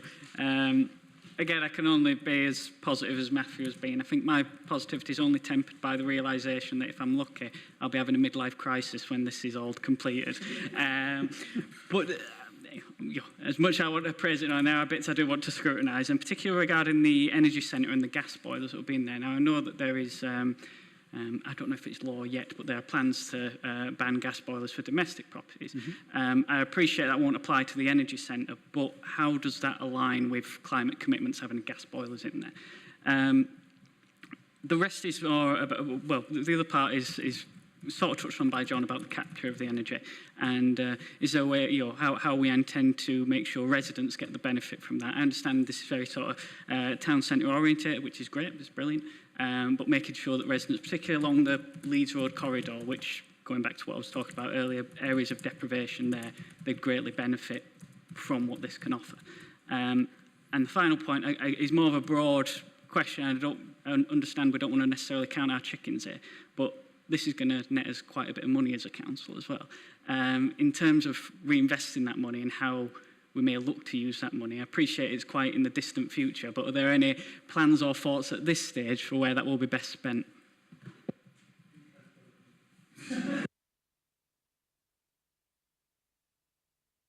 Thank you. Yeah. I guess I'll take them in turn again.